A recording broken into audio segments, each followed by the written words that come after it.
Hi, I'm Colin Davis.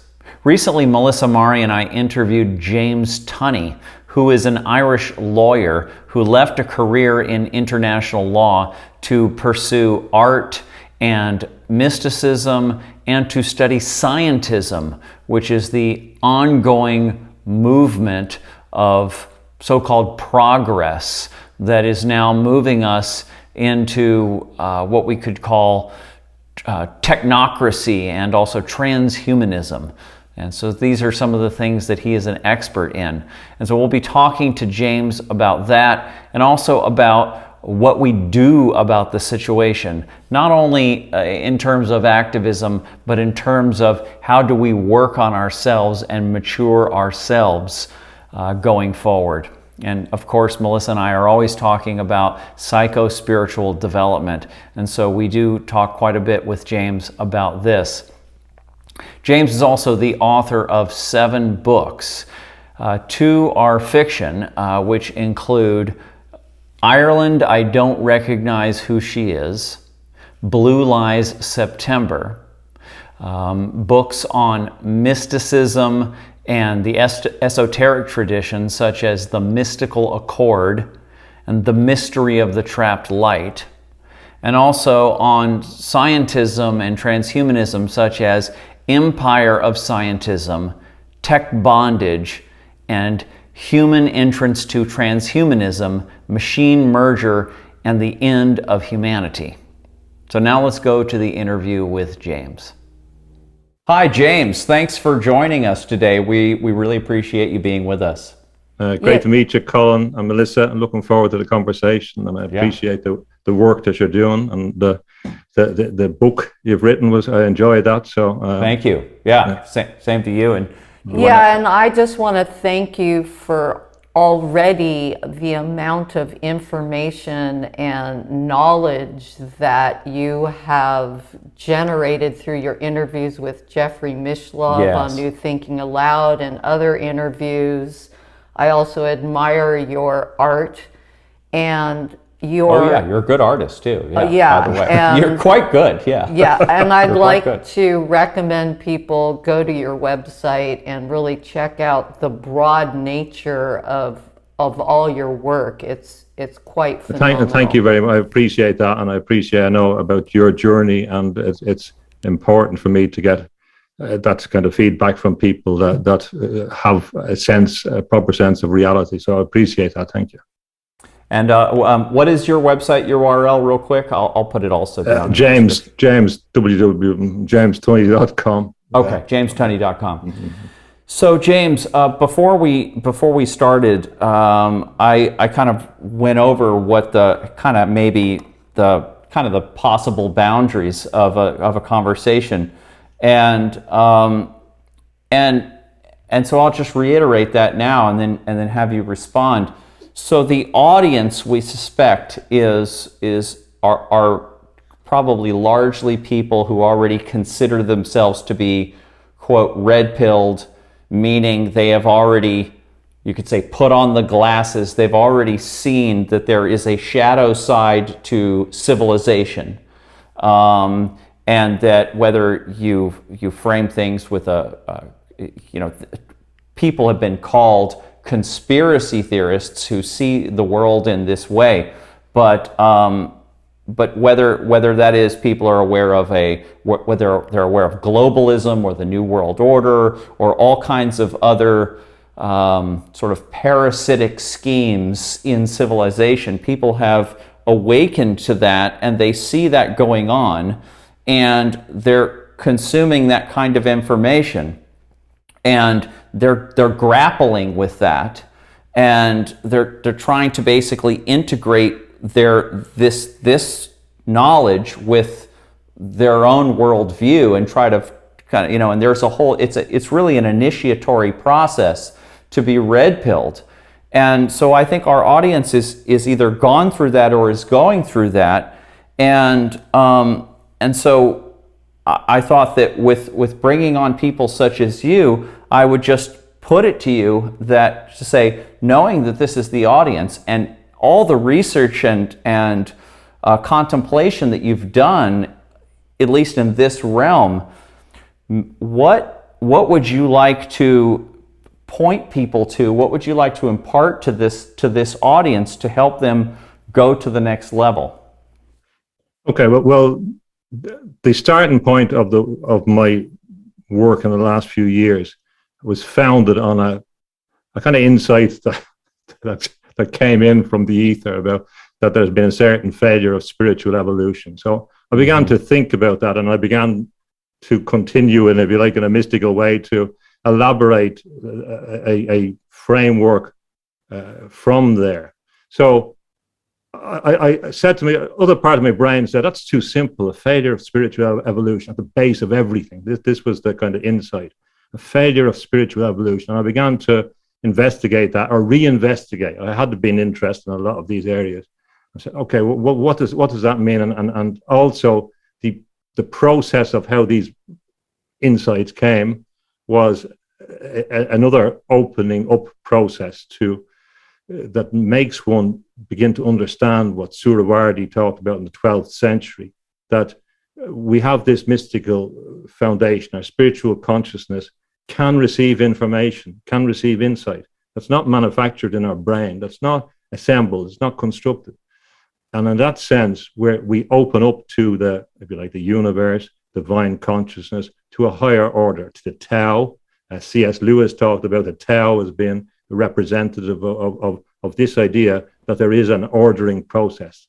And this is what all spiritual traditions have said.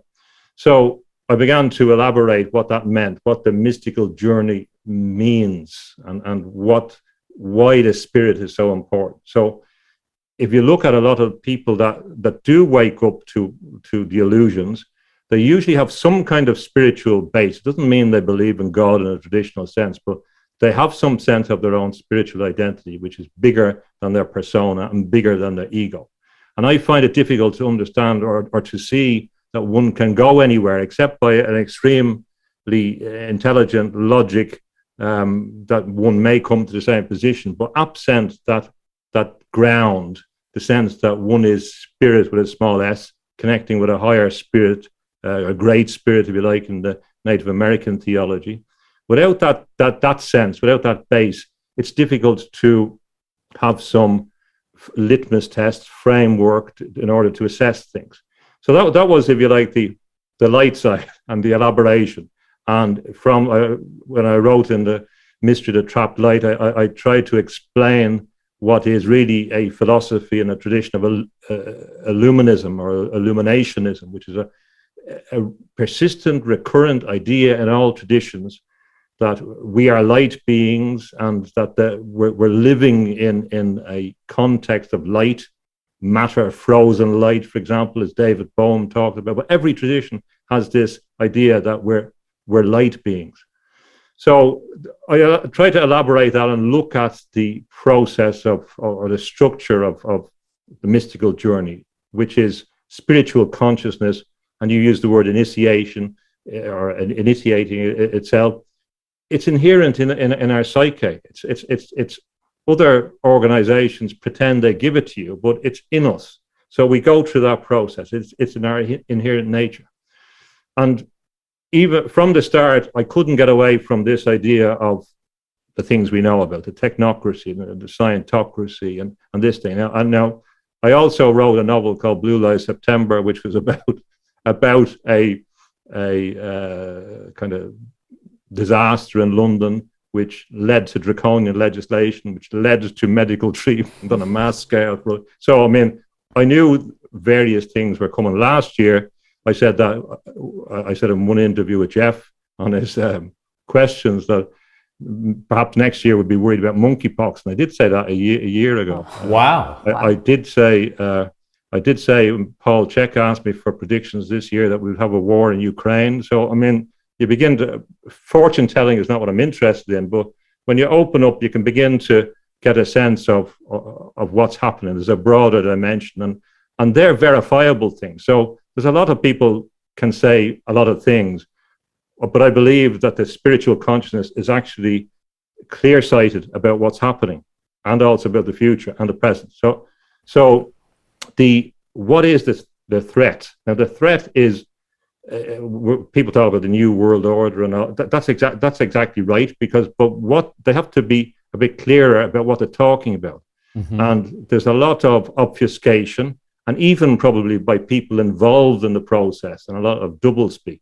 The clearest source of the New World Order is in H.G. Wells and in this scientific movement, where he clearly wrote in his book, The New World Order and the Open Conspiracy, which grew out of the movements in the, they can't argue that it's not a conspiracy. He said it was an open conspiracy. So that was in particular in the 20s. And therefrom we had Bernal, the world of flesh and the devil, and transhumanism. All these ideas come out of that. Right. And people like Arthur C. Clarke, he follows on in that tradition. And this comes right up to the present. Eugenics was around that time. Like, of course, it goes back to Darwin and Darwin's bulldog Huxley and the development of scientific racism in the British imperial context. Also, a lot of legislation around the world on homosexuality came from that era. It was a kind of, people ignore that, the scientific basis of some of this, because it's easier to blame it on religion, because it was clear from Wells that the things they had to fight against was the nation, the family, and religion. So they've been very effective in fighting these things. So they've told us this. And we can go back a little bit further. We go back around the 1860s. There's an interest in evolution, the railways, the telegraph, electromagnetic forces, the development of international bodies like the International Telecommunications Union. These bodies began to lay the framework. And if you look at some of the people involved in it, they're always interested in telecommunications, for example, because this is the apparatus of the future plantation, the electronic plantation we're going to live on. And plantation, I'm not... Plantation. Catherine Austin Fitts often brings this up and says, the whole thing, you really have to realize the whole thing is a slavery system. Yeah. Once you get that it's a slavery system, or a plantation, like you said, then it comes into view. I also was thinking about that, that I was just listening to an interview that you had with Jeffrey about words and magic and consciousness, and how the words that they use and that they're still using is operating both from this left brain mode, but also in a magical, more realm, more in the mystic realm. One of the challenges that we have had going down so far deep down the dark side, the rabbit hole of the shadow and collective unconscious shadow and the personal shadow and the nature of evil itself is, and this could get into just the layer of the social context, is trying to understand, do these people like Wells or these people, did they understand the deeper nature of evil and magic and the way that words and symbols could affect the overall consciousness of humanity? I think they did. There's a bit of a misapprehension among people that the scientific mind wasn't interested in magic, and I think that's not true. It's clearly not true. And in a way, in the British Empire, there was a particular interest in that kind of Western form of magic.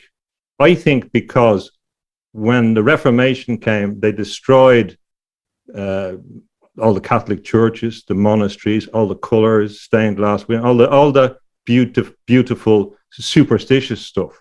And England in particular was a very superstitious country. They were very much into this integrated mystical development. So that was taken away. And all of a sudden, you're faced with these bare walls, bare windows, and I think that's the context in which magic came into the picture, because a lot of these secret societies, following on from Francis Bacon, and that comes into the equation. And if you look at key figure in this is John Dee, who is the magician to Queen Elizabeth I. So he's the person that conceives the British Empire. So he's the person whose library was from all the monasteries. He's the one that claims the North Pole for Queen Elizabeth, and claims Canada and America, and intends that they be planted. He understands maps, he understands navigation. He's based in Greenwich in many senses, or he does some magical ceremonies there. And it's interesting that Greenwich is the place from which not only the navy that rules the British Empire comes from, but it's also the place where time is established, the Greenwich Mean Time. Right. Now, he conceived this empire through magic. They were always interested in magic, and that was there through Francis Bacon and all that. And then, of course, when we come to Arthur C. Clarke, who's in on this pattern, he says that all sufficiently highly developed technology is indistinguishable from magic. So the idea is there's a transmutation of those old forms of magic into practical power, because the magical mind, which is not the benign sort, but the certain kind of sorcery type, is based on the accumulation of power, and technology is the ideal mechanism. So in relation to language, of course, you're right, and in particular, the inversion of concepts that we know well is part of this, and the appropriation of concepts. For example, if you look at the way the Virgin Mary has been taken that was an important force that they had to get rid of. So then you have Madonna, Virgin, Virgin Atlantic, Virgin Records, Virgin. There was a kind of a deliberate campaign to appropriate. The Enlightenment takes religious enlightenment. So inversion in particular is one technique that's utilized in this context. But they always had this kind of fascination with magic, and they were always interested in anthropological sense. And of course, a lot of this stuff, if you look at the Galton laboratory where eugenics was based, it's right behind the British Museum, and the British Museum has all the Egyptian stuff, and Egypt is very important. So a lot of them saw themselves as part of this older tradition, going back to the great engineers, the great builders in Egypt, and the great, as they saw, the great magicians. So I think there was a high degree of consciousness there, but they didn't want to. What they wanted to do was to dispirit the mass, to take away the idea of the spirit from the mass, because that's where resistance comes from. So it's the same in relation to certain types of theistic Satanism now, but it doesn't deny funny enough, it doesn't deny the spiritual domain, like a lot of the Christians are being led into a materialist conception. It acknowledges that it's there, but has a different view of what it is.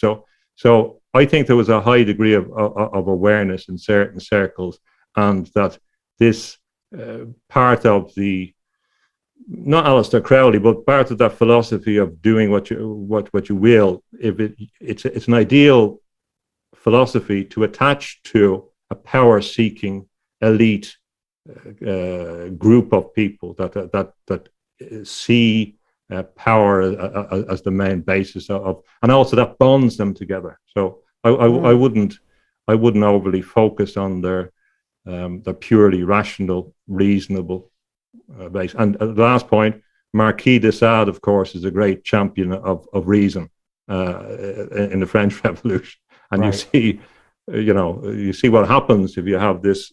Right. This where you go so far to the left brain side and so far to the rational. But James, so you're describing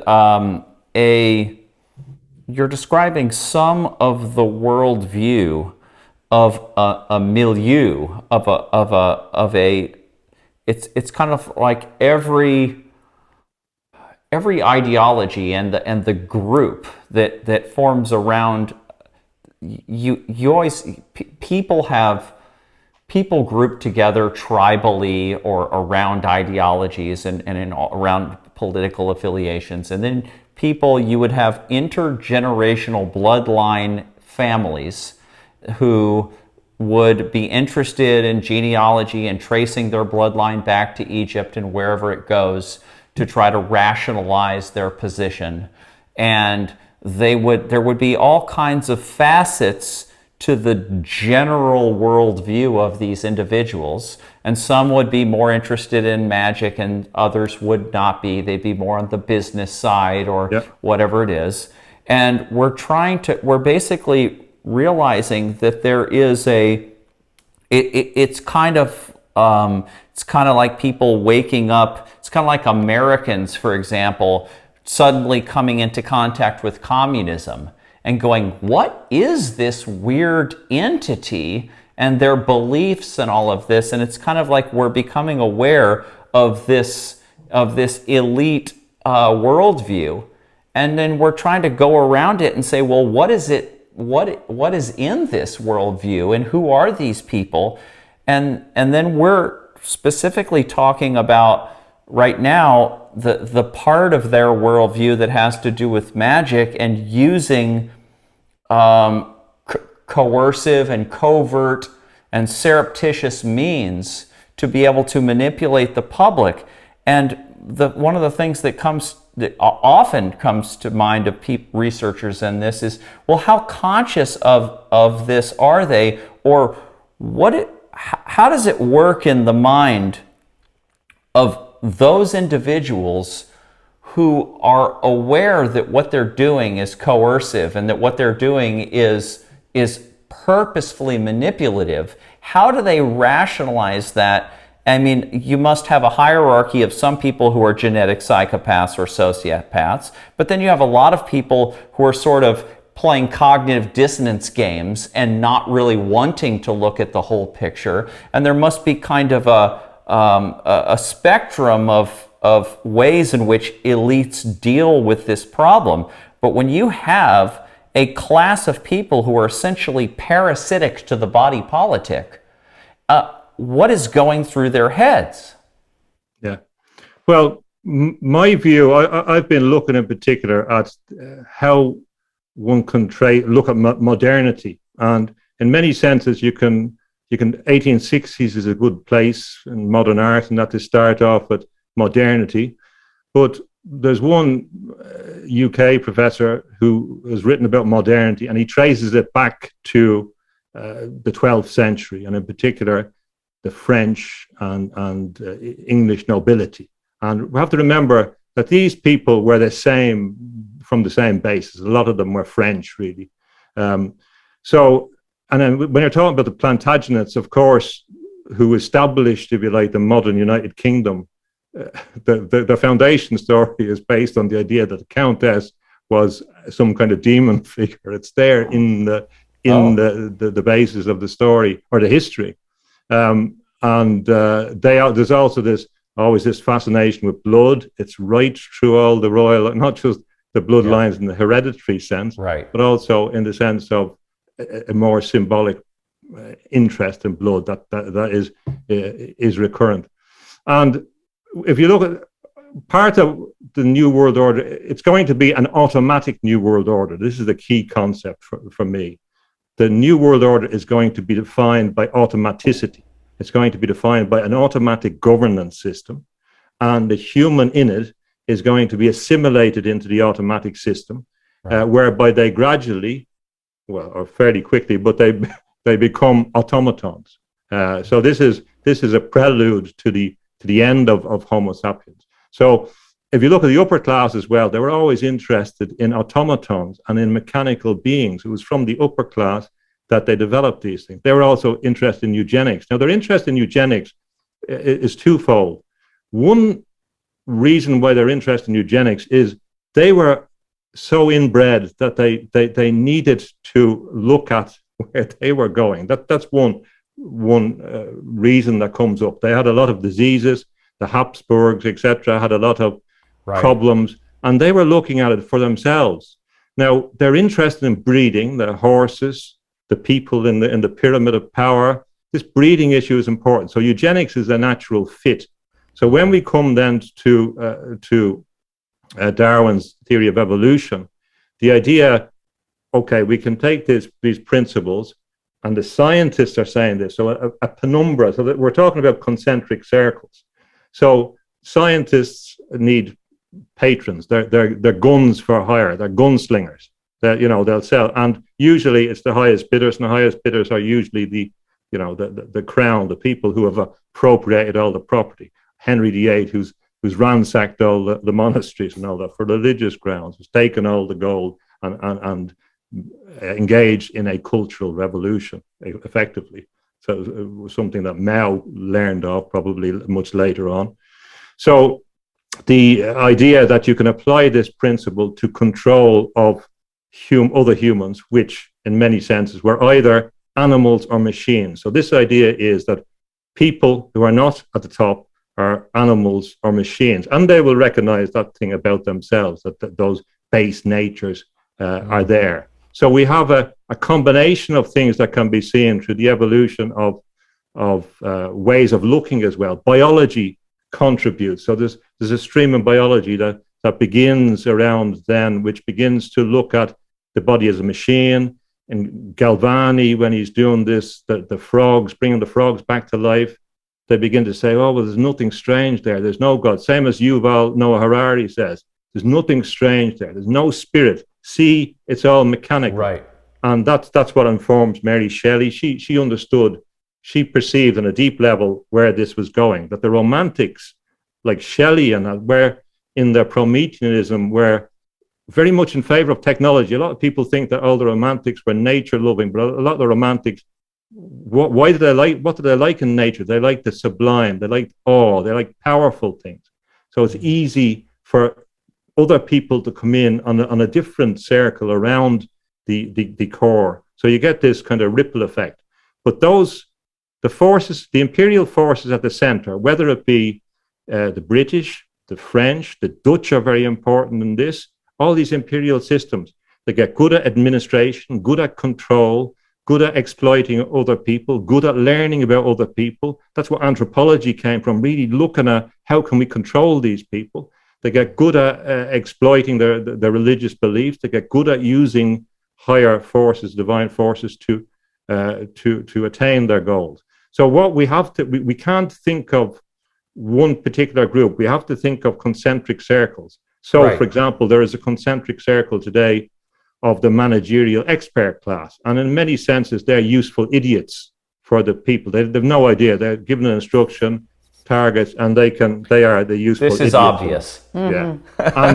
And a lot of systems came because they developed because they had to manage the wealth that they had stolen, effectively. They had to account for it, a lot of accounting systems. If you look at the origin of the computer, Charles Babbage, for example, he's trying to find a way to do a mechanical process that's necessary when you're in an imperial system. And he was also interested in postal service, which was the forerunner, actually, of an international telecommunication system. Mm-hmm. So all these things begin to come together. The empire never changes. The empire never goes away. It changes form, and they develop their skills. So if you look at the city of London, for example, which is seen to be the oldest self-governed place in the world, continuously self-governed. Now, the city of London is where a lot of plantations came from. A lot of the great heroes in the United States, supposedly in favor of liberty, were associated with this colonial enterprise, whether through the East India Company in India or through the plantations in Virginia. It was a corporate enterprise, really, and a lot of it goes back to the city of London. If you look at the draconian kind of enforcement in the recent public health thing that we don't have to mention, if you look at United States, Canada, Australia, New Zealand, all British imperial places, one argument is that really you didn't get independence. A lot of people don't really understand. You got a degree of independence necessary to continue, but the empire transmutes itself like energy does into different forms. Right. I know from, actually, I have some background in law myself, and I know that when the United States formed, that the idea that an individual could have fee simple title on property and not be a lord, actually not even a lord could have that. That would be the sovereign would have fee simple title, the total title, unaliened title. And that the idea that an American citizen could have fee simple title on property without taxation, without anything, which would be equal to the sovereign back in the British system was absolutely brand new. And then pretty soon, what you saw is the land patents that were originally the title of American property. They then got overlaid with these property titles, which were more like equitable titles shared with the state, where you put property taxes on there and other kinds of liens on the property. Because if you are paying taxes on something, you don't fully own that thing. And that there was a progression of, it was like the formation of America kind of took a lot of these powers away and then legally gave them to the people, and then the empire said, well, we're actually just going to lay that back on again. That's right. And the money as well, of course. Yeah. I think what the empire, and again, there's interconnections between, say, the European empires, what they got good at was transmuting onto the next level of control. So you move on to finance. So all the major offshore financial free places are in, like, Caribbean and the British places that were formerly British imperial bases, and that continues. So but the City of London, when William the Conqueror comes, he left the privileges of the City of London alone. Even at that stage, he couldn't interfere. And the person who puts down the peasants' rebellion is the Lord Mayor of London. He's the one that stops the peasant rebellion in 1374. It's quite incredible. So the series, and then the slave trade, of course, we have the London connection. It's not all about London. The same argument is there in relation to Amsterdam, in relation to its, Java, Indonesia, Ceylon. All those connections come back, and all these administrative apparatuses grow up. Now, what has happened is we're moving into a situation where telecommunications, computers, allows all them empires of empires to come together. They come together without a political ideology. I call it the empire of scientism. I believe we're living in the empire of scientism. I believe it came into being in the start of January 1st, 2020. So how the global governance system will operate was not on the basis of science, but technology and the pretense of science, the appearance of science, a simulacrum of science, where you get your graphs, you get your argument, there's no real scientific basis. It's the illusion of evidence-based medicine, for example, as an article the British Medical Journal argues. So this is the new ideology that is replacing, and will be able to subsume spirituality in that, and spiritual systems. So what I've been arguing is that we have to identify what's happening and what their plan is and why that plan is. So the New World Order is going to be automatic. So the systems that are separate are converging. And once they do, it becomes impossible for us to operate outside of the technosphere. We're constant surveillance in the plantation. Now, the plantation, a lot of people in the United States focus on its manifestation in this awful way in relation to slavery. But it was started much earlier, and in its modern form, again, was associated with the Tudors. And they planted, so the plantation idea was that you were planting people in there. That was the first idea. So the plantation of the people is the first idea. So here you get the issues about moving people and groups, and then you can divide people. If you bring in an alien people, like in Ireland, then you have your basis of conflict. There was no religious conflict. That was superimposed on it. So then they can say, oh, we're the peacekeepers. So you bring in groups that can't agree because they're fundamentally different, and put them together, and they're going to fight and leave you in to move on to the higher level. So this scheme is there throughout. But also plants are important, whether tea, opium, knowing how to take exotic plants back to Europe, exploit them. You know about the tulip bulb. The bubble. The bubble, the Dutch, plants. Implantation is the modern form of it. Knowing how to breed plants, knowing how to take them, knowing how to transplant, and now the next stage is implantation. So this is where the transhumanism comes. Right. So it's a long series. So now we're not going to the foreign lands because they've done all that. They've been there, done that. Now it's your consciousness they're after. They can go in. They can say there's no such thing as spirit. You're just a beast, an animal, a machine, and now we can control your consciousness. And that's what the game is. So it all really links up in a way. So there's not disparate forces. It's all moving towards this automated new world order, which is transhumanist and which will transfigure us. I know Melissa wants to ask you something, but just before we go to her, I want to ask you very quickly. I can see this. This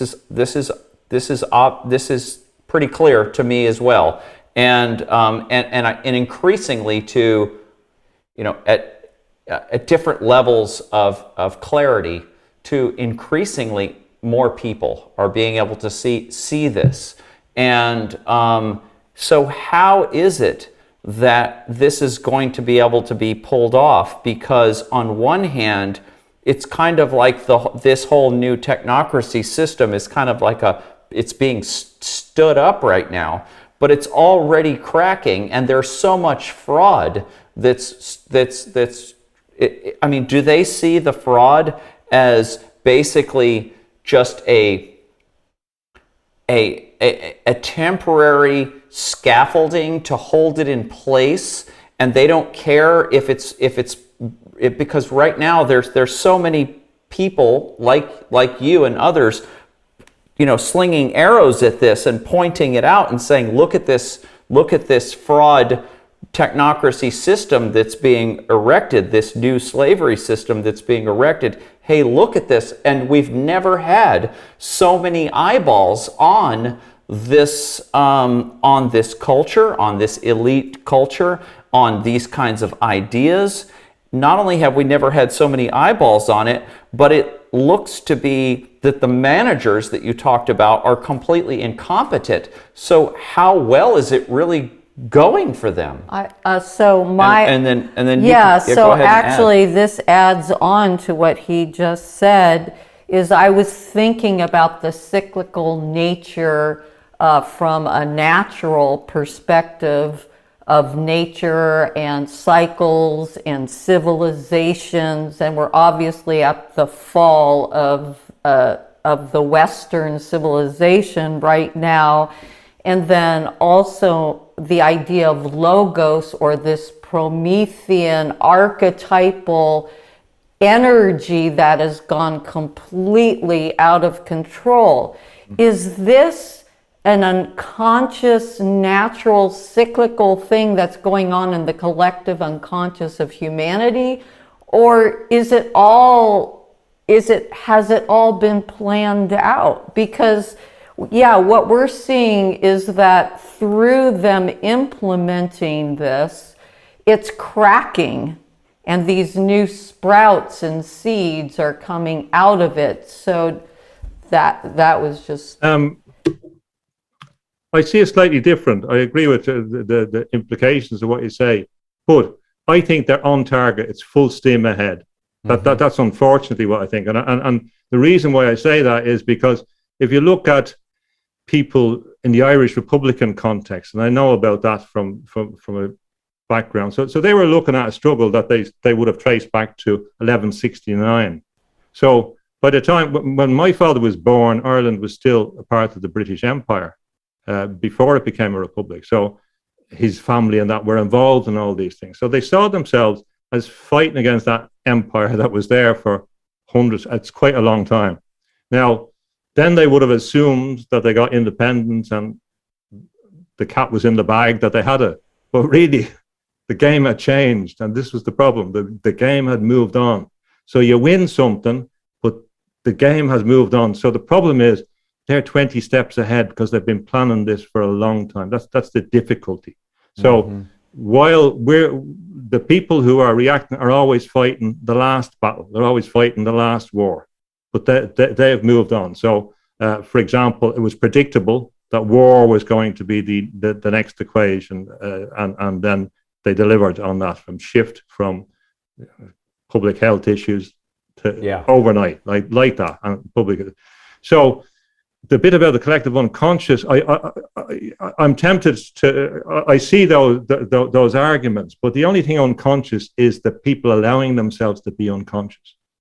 This is the great unconscious, and there is a conflict between good and evil, power and benign life, creative life and destructive life. This is ongoing. So this destructive force is better organized, more focused, more persistent, more consistent, and the benefit it has that it doesn't operate by any rules, save towards the group. So it doesn't point to any ethical base.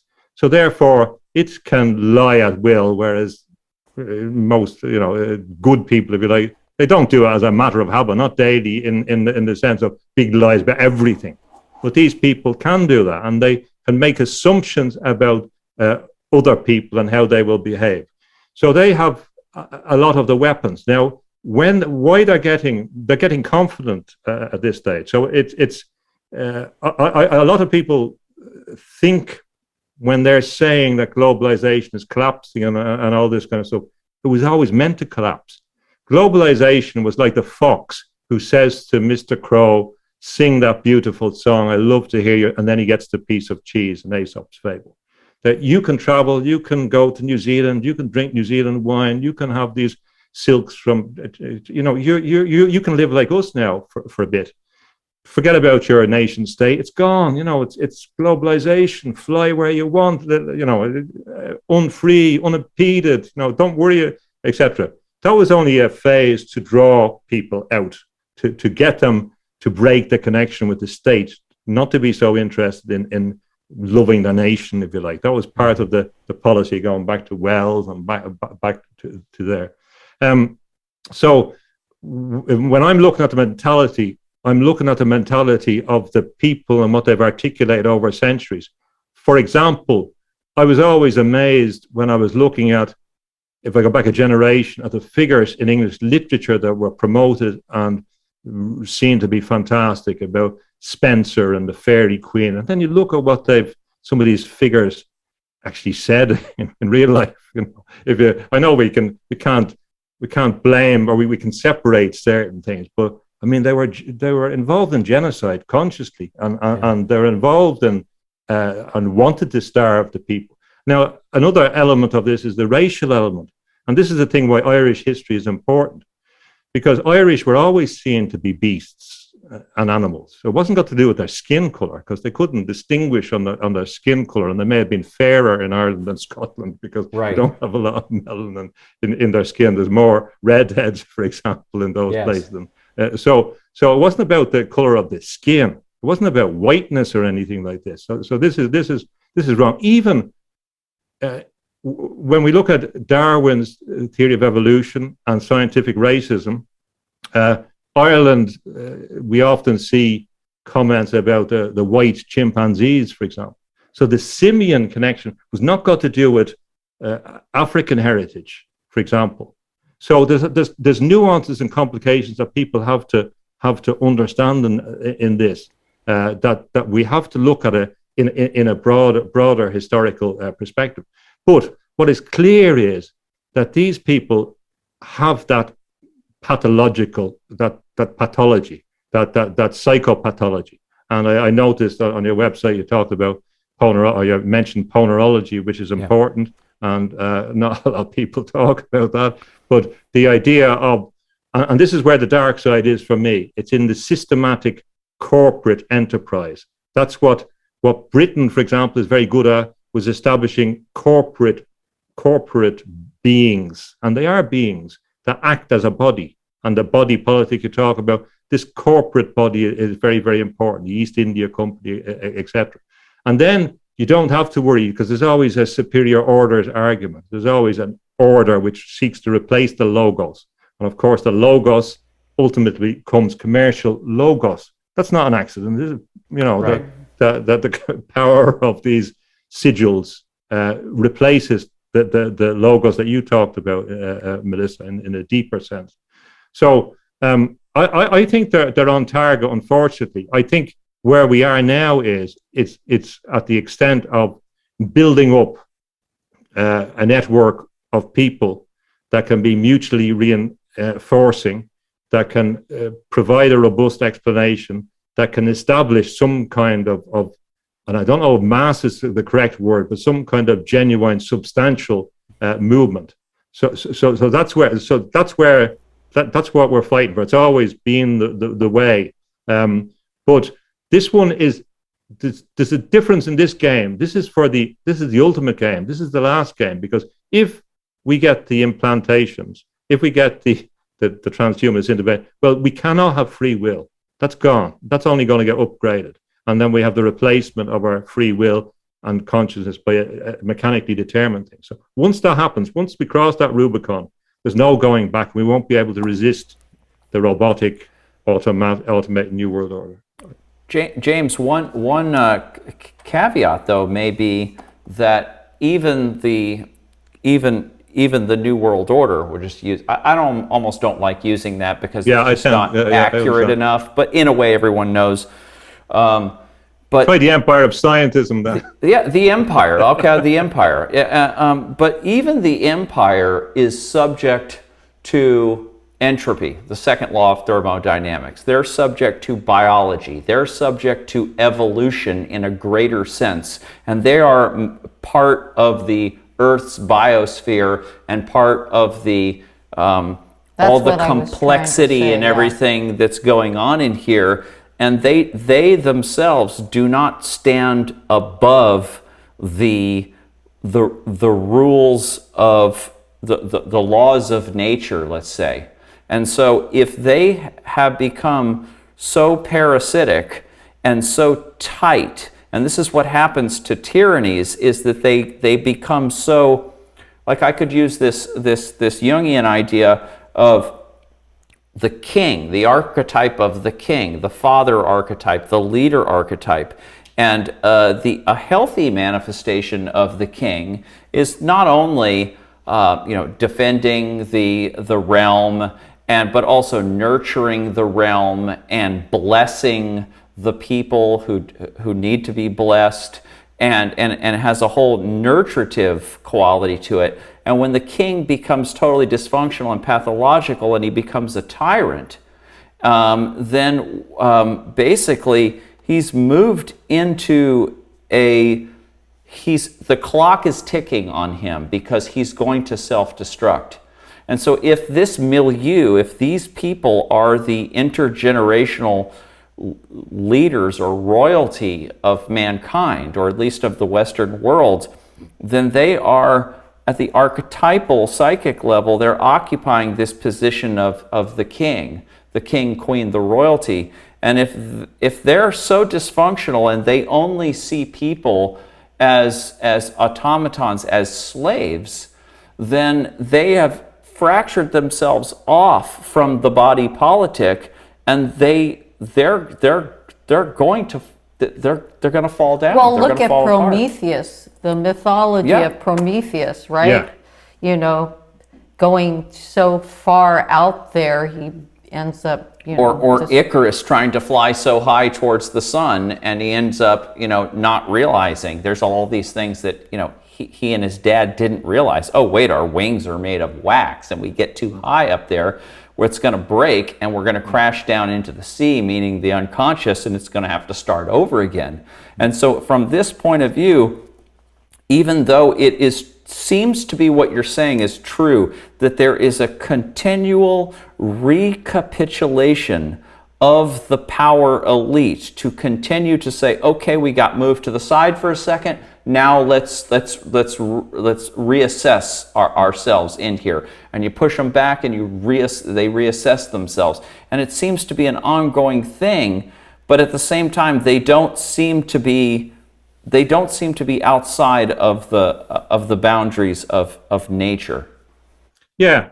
The problem is that if, say, for example, the telecommunication system, so we're talking about 5G now, whatever, if the telecommunication system started in the 1860s, so really, and the big cables laid under the Atlantic, this was a deliberate process, and of course, it's extended in that technocratic engineering mode, and also they get new blood in all the time. So the Chinese fit in very well because they have their imperial system. They have been blooded. They have demonstrated their willingness to be as ruthless as anyone else during the Cultural Revolution. And I mean, they've demonstrated the way they can operate in a mechanistic way, a dehumanizing way. And of course, they were facilitated by the West because they wouldn't have gained power without regulation and rules facilitated at the World Trade Organization, for example. If they hadn't got a particular status, they wouldn't have a developing country status. They wouldn't have been able to trade in the same way. So they were helped, and that was deliberate. If we go back to Brzezinski, for example, and his facilitation of this kind of technocratic idea. So it's disseminated into different modes. But I suppose Chomsky would talk about the Anglosphere, and that's very, very important after the Second World War, when Britain and the United States and surveillance begins to work through the telecommunications network. We have Australia, New Zealand, all these contributing towards this framework, towards that framework of control, with all the experience they have. Look at Australia. That was a great example. Send your prisoners over there, get them to do a bit of work, displace the native people, get the resources out of them, and they're still doing it now in relation to the recent stuff. It didn't go away. So, I mean, people say, I didn't think Australia was like this. It's in the DNA of the country, unfortunately. So, underneath it all is a very strange paternalism. So, I've been thinking about the word. I think that sometimes the word patriarchy, it doesn't work for me because it's an equal oppressor. If you look back through history, if you were poor, whether you're a man or a woman, were in a very bad position. And I'm looking through Irish history, whether you were born a man or a woman, it didn't make a whole lot of difference in the thing. You're equally in trouble for generations. But it's very, very strange that people are talking about the patriarchy in the context of the most patriarchal or paternalistic, I think is the word I would use, system or regime that we have at the moment, where put on your mask, for example, go out. If that's not paternalism of the deepest type, I don't know. I agree with you that those things are there about the dangers, and the greatest danger would be something like a great interference, a natural catastrophe, solar activity or something that destroys. So that would be the hope at this stage. Or any unknown. This just seems to happen in nature all the time. The Jungians talk about it as the trickster archetype. There's always something that you didn't see that gets in the way and is a stick in the spokes. But if you look at who has the biggest underground cellars, the biggest underground operations, if you look at it in the United States, the biggest cities underneath, it's these crowd again. So I mean, they're also anticipating these issues, and I believe that part of this, as John Lilly talked about, was the technosphere will take over from the biosphere, and I don't believe there is any real commitment towards having some kind of natural. They seem to hate this organic earth and nature. That's a real deep thing there. So the movement towards environmentalism is more about gaining control as opposed to reversing pollution or loving the earth or appreciating nature. And a lot of the solutions are technocratic solutions. So I don't think that, I think the solution, the synthesis, if you like, if we want to say there was a dark side and there was a bright side and they struggled and we're looking for a synthesis, we want to reconcile on a deeper sense, the synthesis is by the magnetization of the people who are unconscious, the mass of people. And that can only be done by first some recognition of spiritual consciousness, and then beginning to develop strategies of connection, of robust analysis, which enables them to identify what games are being played against them and what strategies are being used against them. One concept I think is important that I would look at, and it sounds simple, but you know from your musical is the loop. And the loop is an important concept. So if you look at all these bodies that are interested in the metaverse and all this, you have this figure 8. You have this kind of symbol in some variant of the figure 8. Now, for me, that's some kind of magical symbol about control of consciousness. And I think what it reflects is the idea that we have control. There's a loop inside us, the inner loop, the loop of the inner world, and that interacts with the outer world in a kind of infinity symbol. So there, our conscious control, whether you put it in the head or the heart or the combination, depending on what state we're at, is at this point of intersection. We're always subject to this loop, and same with nature. We have the natural connection with the body. There's loop theories about the universe, but if you look in relation to propaganda terms, I think this loop idea is very, very important. C.S. Lewis talks about the ring as being important. Tolkien talked about the ring, and the ring was about technology and power.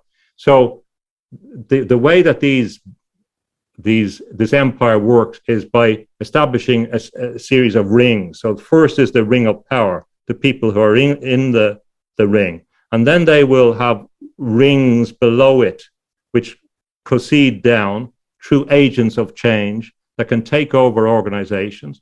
A corporation sits around a table. Again, there's a kind of Arthurian sense about it, the people that control it. And then even when we come down to propaganda, say, for example, they want you to engage in a certain medical treatment. So first, they use the loop idea in communications and computers. So that just sends out information. It doesn't work. It doesn't have purchase. It comes back. Same information sent in a different form. The influencers say it. Same one as fear. But it's a loop. It's the same thing again and again and again. Mechanically automated loop until the people say, "Okay, I had enough of this." That's a loop system. So the propaganda thing, of course, and the hypnosis. We know about the hypnosis and the circles and getting the mind, getting the attention.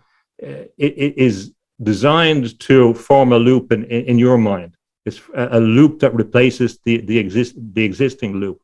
So what they're intending to do is to replace all our perception, the outside loop, with a mechanical loop which manages us, so that our entire perception is in this focused bit. So if they can replace that, what was a spiritual loop outside, an embracing of the greatest subset, and they can replace that with a mechanical simulacrum, well, then they have utter control of our souls as well, if you like. And in spiritual terms, in a lot of spiritual traditions, you're trying to establish a link with divine consciousness. You're trying to, and once you do that, that's where the mystical thing comes, because the feedback process, you begin to be enriched by it. It's not a one-way process. It's not just shouting to the heavens. It's a two-way process, including in nature. So this symbol, in many senses, for me, explains what's going on, and it's recurrent. And I think, whether subconsciously or deliberately or whatever, it's a signal of what this is going to do. They're going to manage your consciousness and integrate your consciousness into the loop.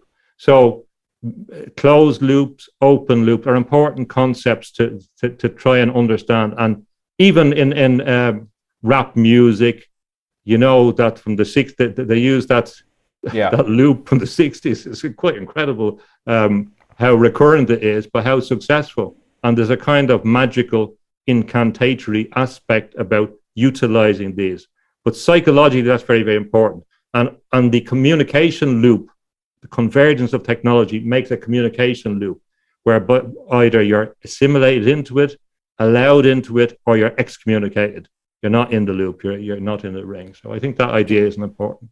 James, what will happen though if 5% of the public, let's just say in the Western world, are at your level of understanding this? Let's say there's more levels that we can all, we're all increasingly understanding reality and the situation. But oh yeah, I think let me just something here on the computer just a second, and then I'll reiterate my point. He had a low battery there. Yeah, I'm glad I'm glad you noticed that. The power cord had come out, and I'll fix that. But so let me restate that.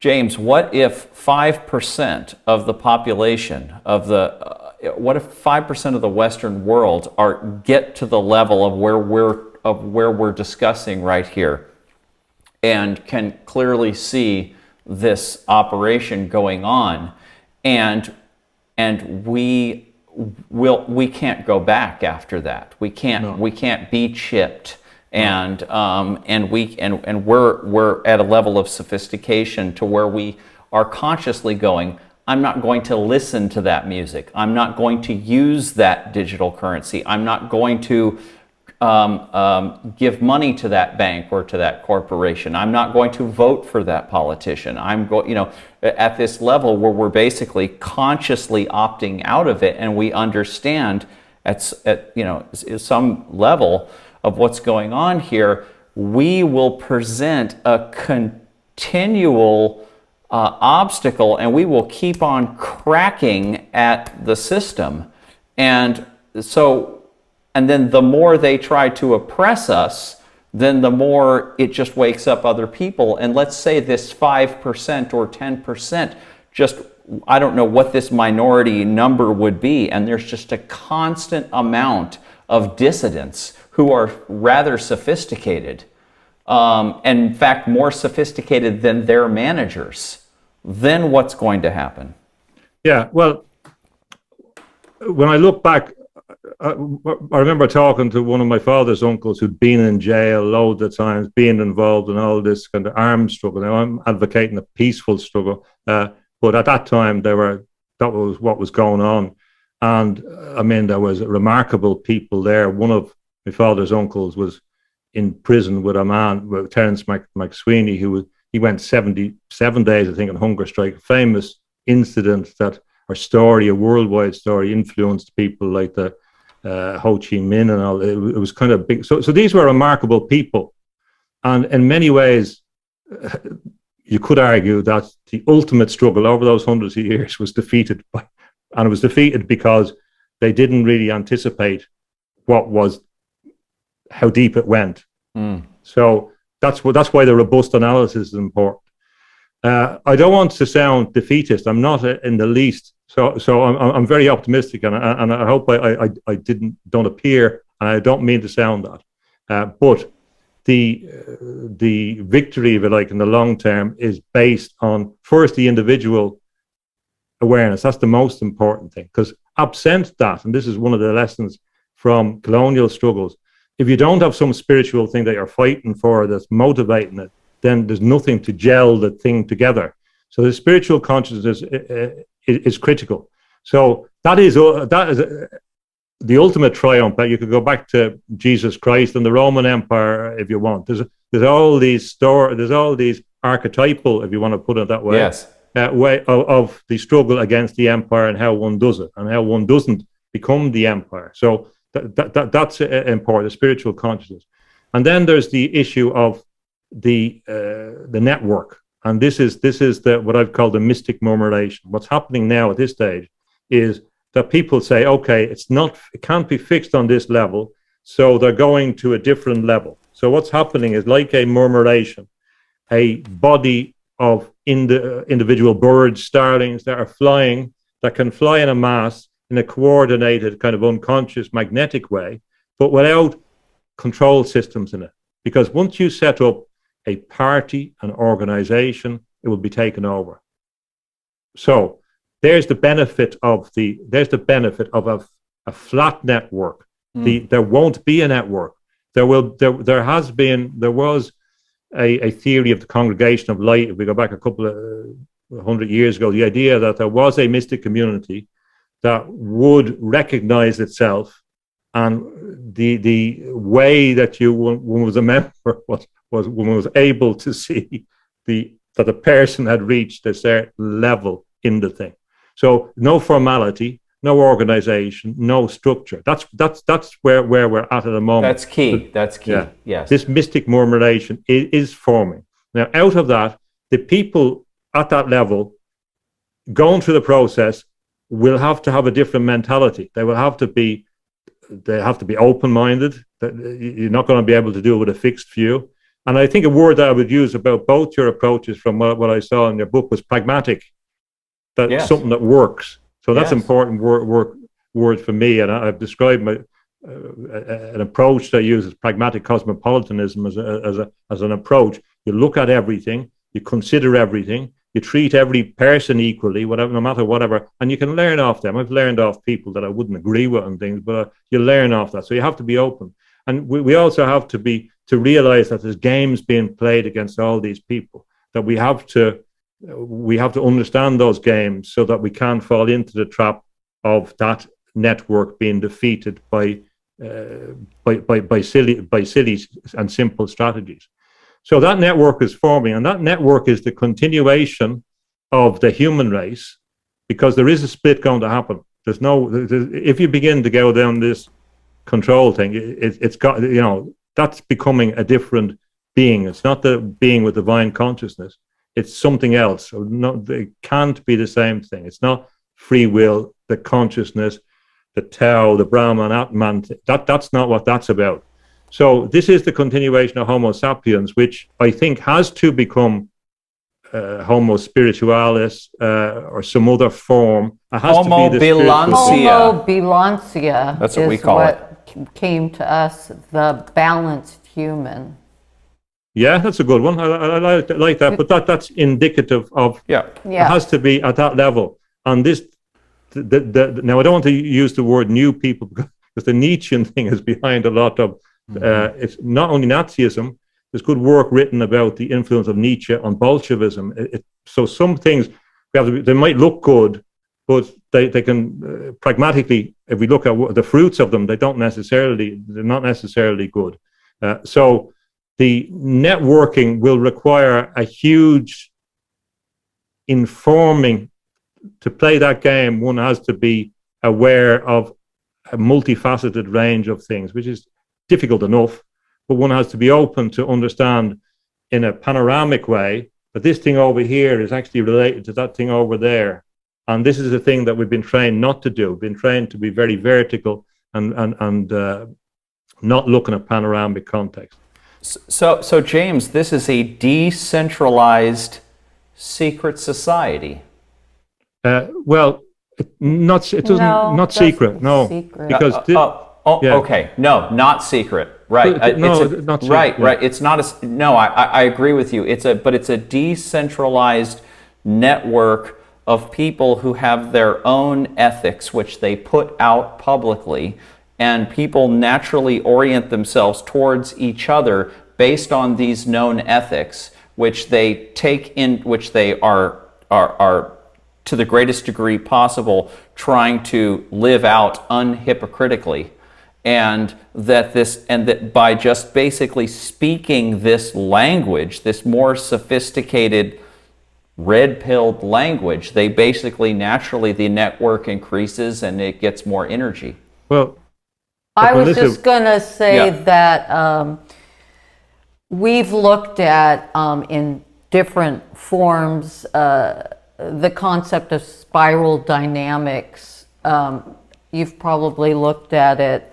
And there's a second tier that they talk about, which is a systems way of experiencing and viewing the world. Yeah, everything that you analyze or you do from a holistic way in which your own analysis, you might say, oh, well, here's a Christian analysis. Might say, here's a Jungian analysis. Here is a liberal political analysis. Here is a conservative political analysis. And you can put all these lenses on top of each other, and you can analyze the situation through any of these lenses, and you're comfortable bouncing around between lenses. Yeah. That this is a second tier. Oh, is that? A second tier Well, I would call mentality. that, yeah, but it's consistent with what you say, yes? Yeah, I understand that. Yeah, and also what we've found with people who view the world in this way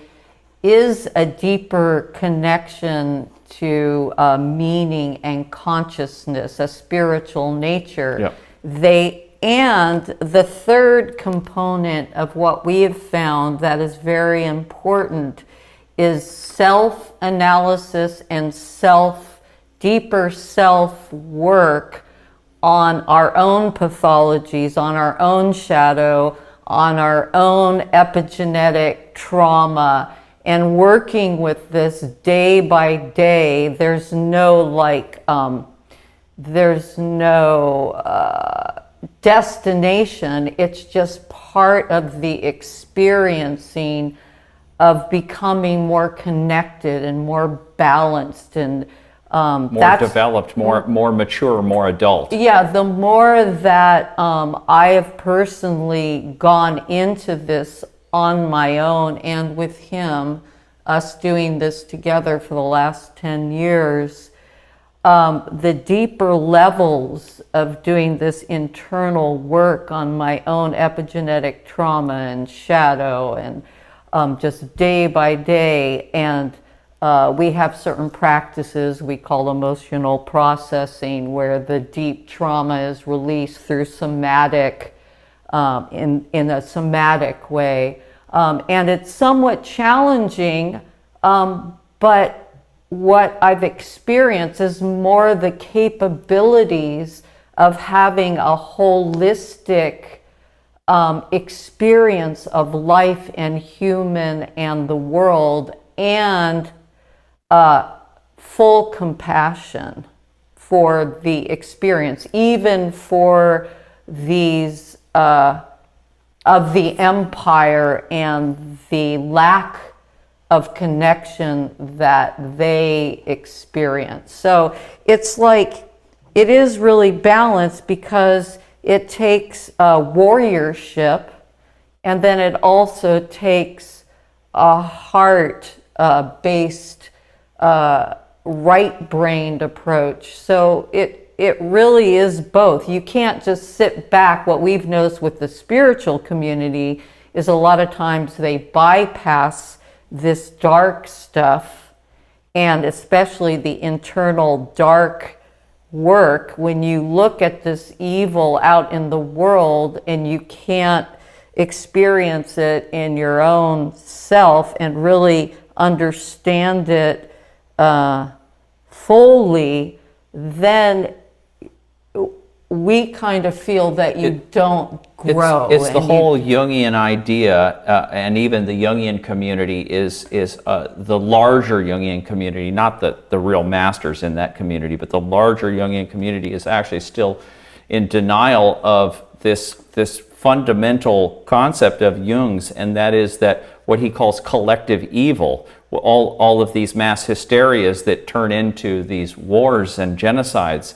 that these are like what Matthias Desmet is calling mass formation psychosis, that this is a collective process that happens when you have millions of people who are shoving their own primal nature, their own aggression, their own guilt, their own greed, their own narcissism, and everything that they would like, all their shadow material, everything they would like to not think they have. They're shoving it down into the unconscious, And then they're creating a whole language and lifestyle for themselves that denies their lower nature. And then what they do is they project their lower nature onto a Donald Trump or onto a Hillary Clinton or onto a whoever to carry it for them. A Putin. And then when there's a proper trigger for it, now they can displace all of that aggression and shadow energy into some political activism and go destroy a bunch of stuff and kill a bunch of people. And that the energy, this dark energy, is to a small degree in every single one of us, but because we don't have any conscious connection with it, because we're not working on integrating it, it basically compels us, possesses us, takes us over. And then we keep repeating these cycles. And so part of this, our hypothesis, and she just pretty much presented it, I was going to present it later, but this is pretty much it, is that our hypothesis is that if you don't want to keep seeing these cycles of hysteria and genocide and all of this tyranny, you have to find your own tyranny. You have to find your own. I mean, this is actually one practice, just really quick to sum this up, is that figure out what all of the archetypal qualities of the New World Order are. All of they're control freaks, they are Machiavellian, they're pathological, they're psychotic, they're sexual deviants. Figure out what these things narcissists. are, and then go, okay, that profile, that New World Order profile that's rising up, imagine that is a projection screen that is, the projection is moving through all of us, and we are collectively projecting all of this material onto them. We are creating them. So my role to lessen this force is to go, okay, well, where's my Machiavellianism? Where's my sexual deviancy? Where's my tyranny in my life? How do I treat her? How do I treat other people that I work with? And then start to process and work with that and take responsibility for our own shadow stuff so that we have a relationship with it. And then when it gets triggered, we are aware of it and we go, oh, my complexes are getting triggered, and we have an actual practice in life to start to work with and integrate our own darkness. And if that was more of a, if that was just, I can just imagine, what if Christianity had grown and developed over the centuries, and then this, which is kind of a Gnostic understanding, had actually been incorporated into mainstream Christianity, and Christians had become aware that the devil wasn't just a force out there, but that the devil was a force in here, and that you can actually work on it internally through psychospiritual practices. Well, more like a Buddhism type of a thing. What if that was integrated into Christianity? Well, then we may not be in the situation that we're in now. Yeah, in the loop terms, what you're saying, or how I would put it, is that the loop, it's not about the existence of the loop, it's where the point of control of the loop is. And you're saying that we have to take control of the loop ourselves, including all the dark bits. So it's really about this control of that loop of perception and the outside world and where it informs. Right. So I agree with that, absolutely. The one thing, and you haven't said this, but I do hear in the spiritual community that it's all a projection, and that it's all, as if there's no evil out there. Now that I don't agree with, and I know you're not saying that. No, it's an inner-outer dichotomy. Yeah. It's that spiral moving in and out of us, yes, and informed by us and informing us, or we informing it. So it's us taking control of, in an individual way, which, when it's linked up, you begin to get that invisible circuit. And this idea, because I described it in terms of hypnosis, about mass hypnosis, and that was a basis that I used. And one idea of theirs in the automatic New World Order is that it's electronic control, so that the current can move around the circuit this way or that way. It doesn't matter. It can still achieve the same results. Whether left or right, it's who's in control of that circuit.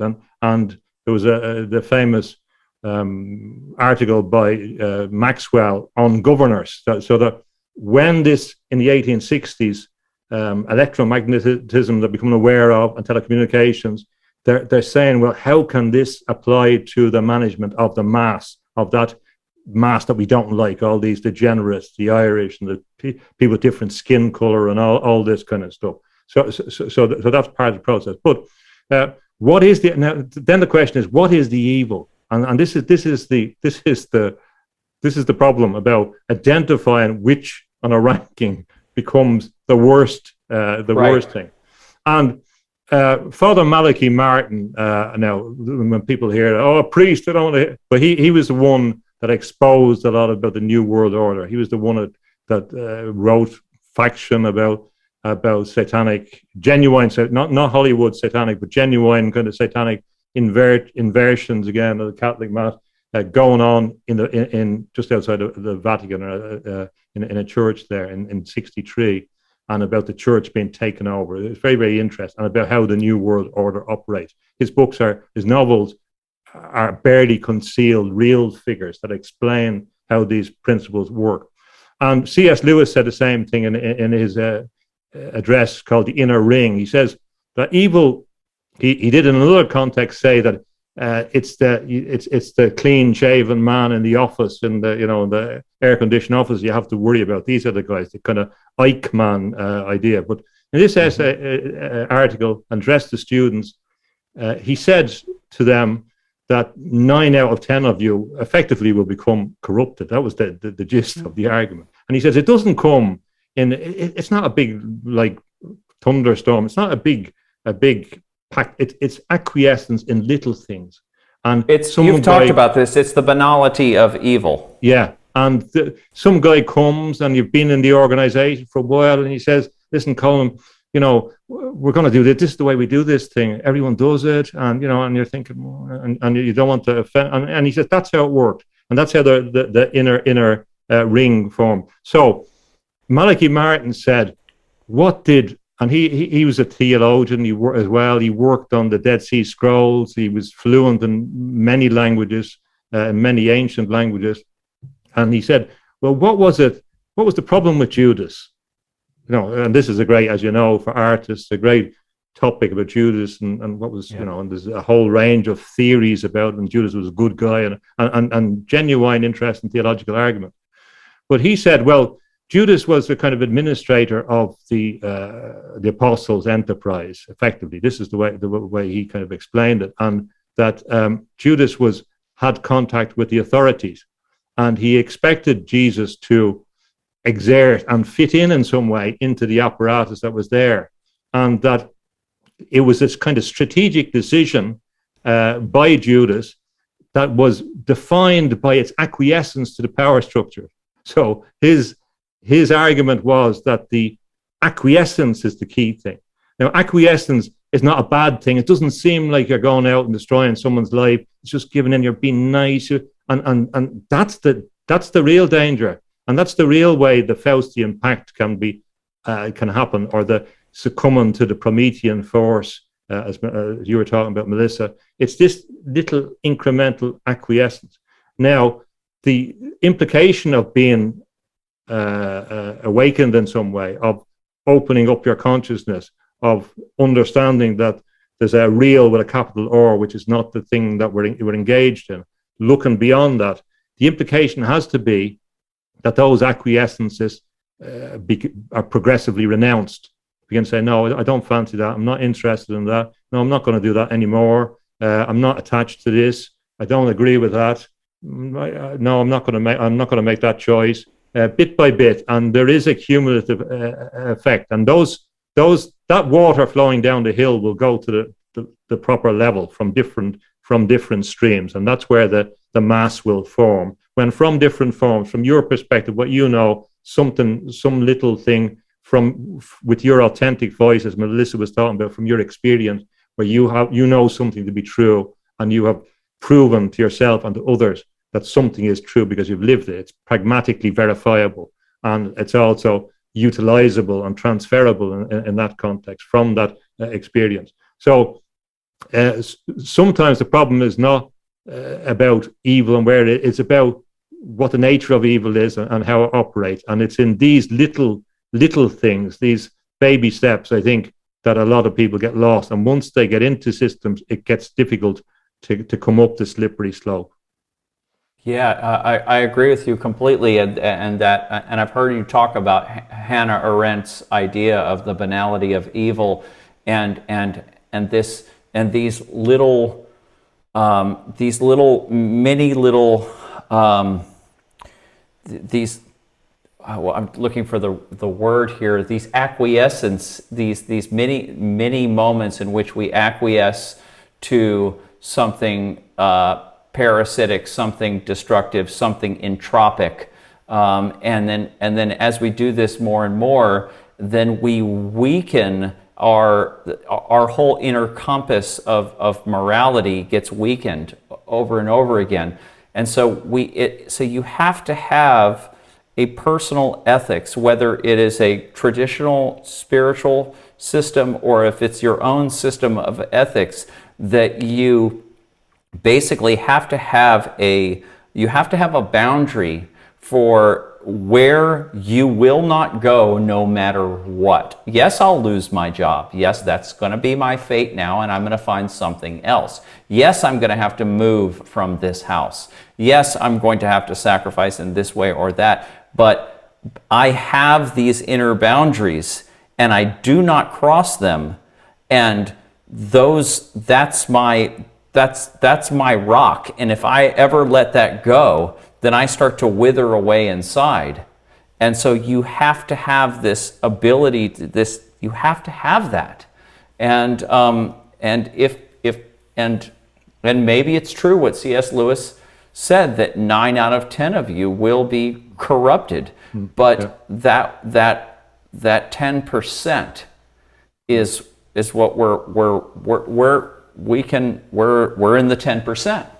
And the other, it kind of corroborates the reason why you would look at your own dark side in this context. And here's the reason. It's well known, and you know, that when we're talking about psychopaths, that they're very astute, that they can identify weakness, that they can pick up signals, that they're good at body language, they can get clues.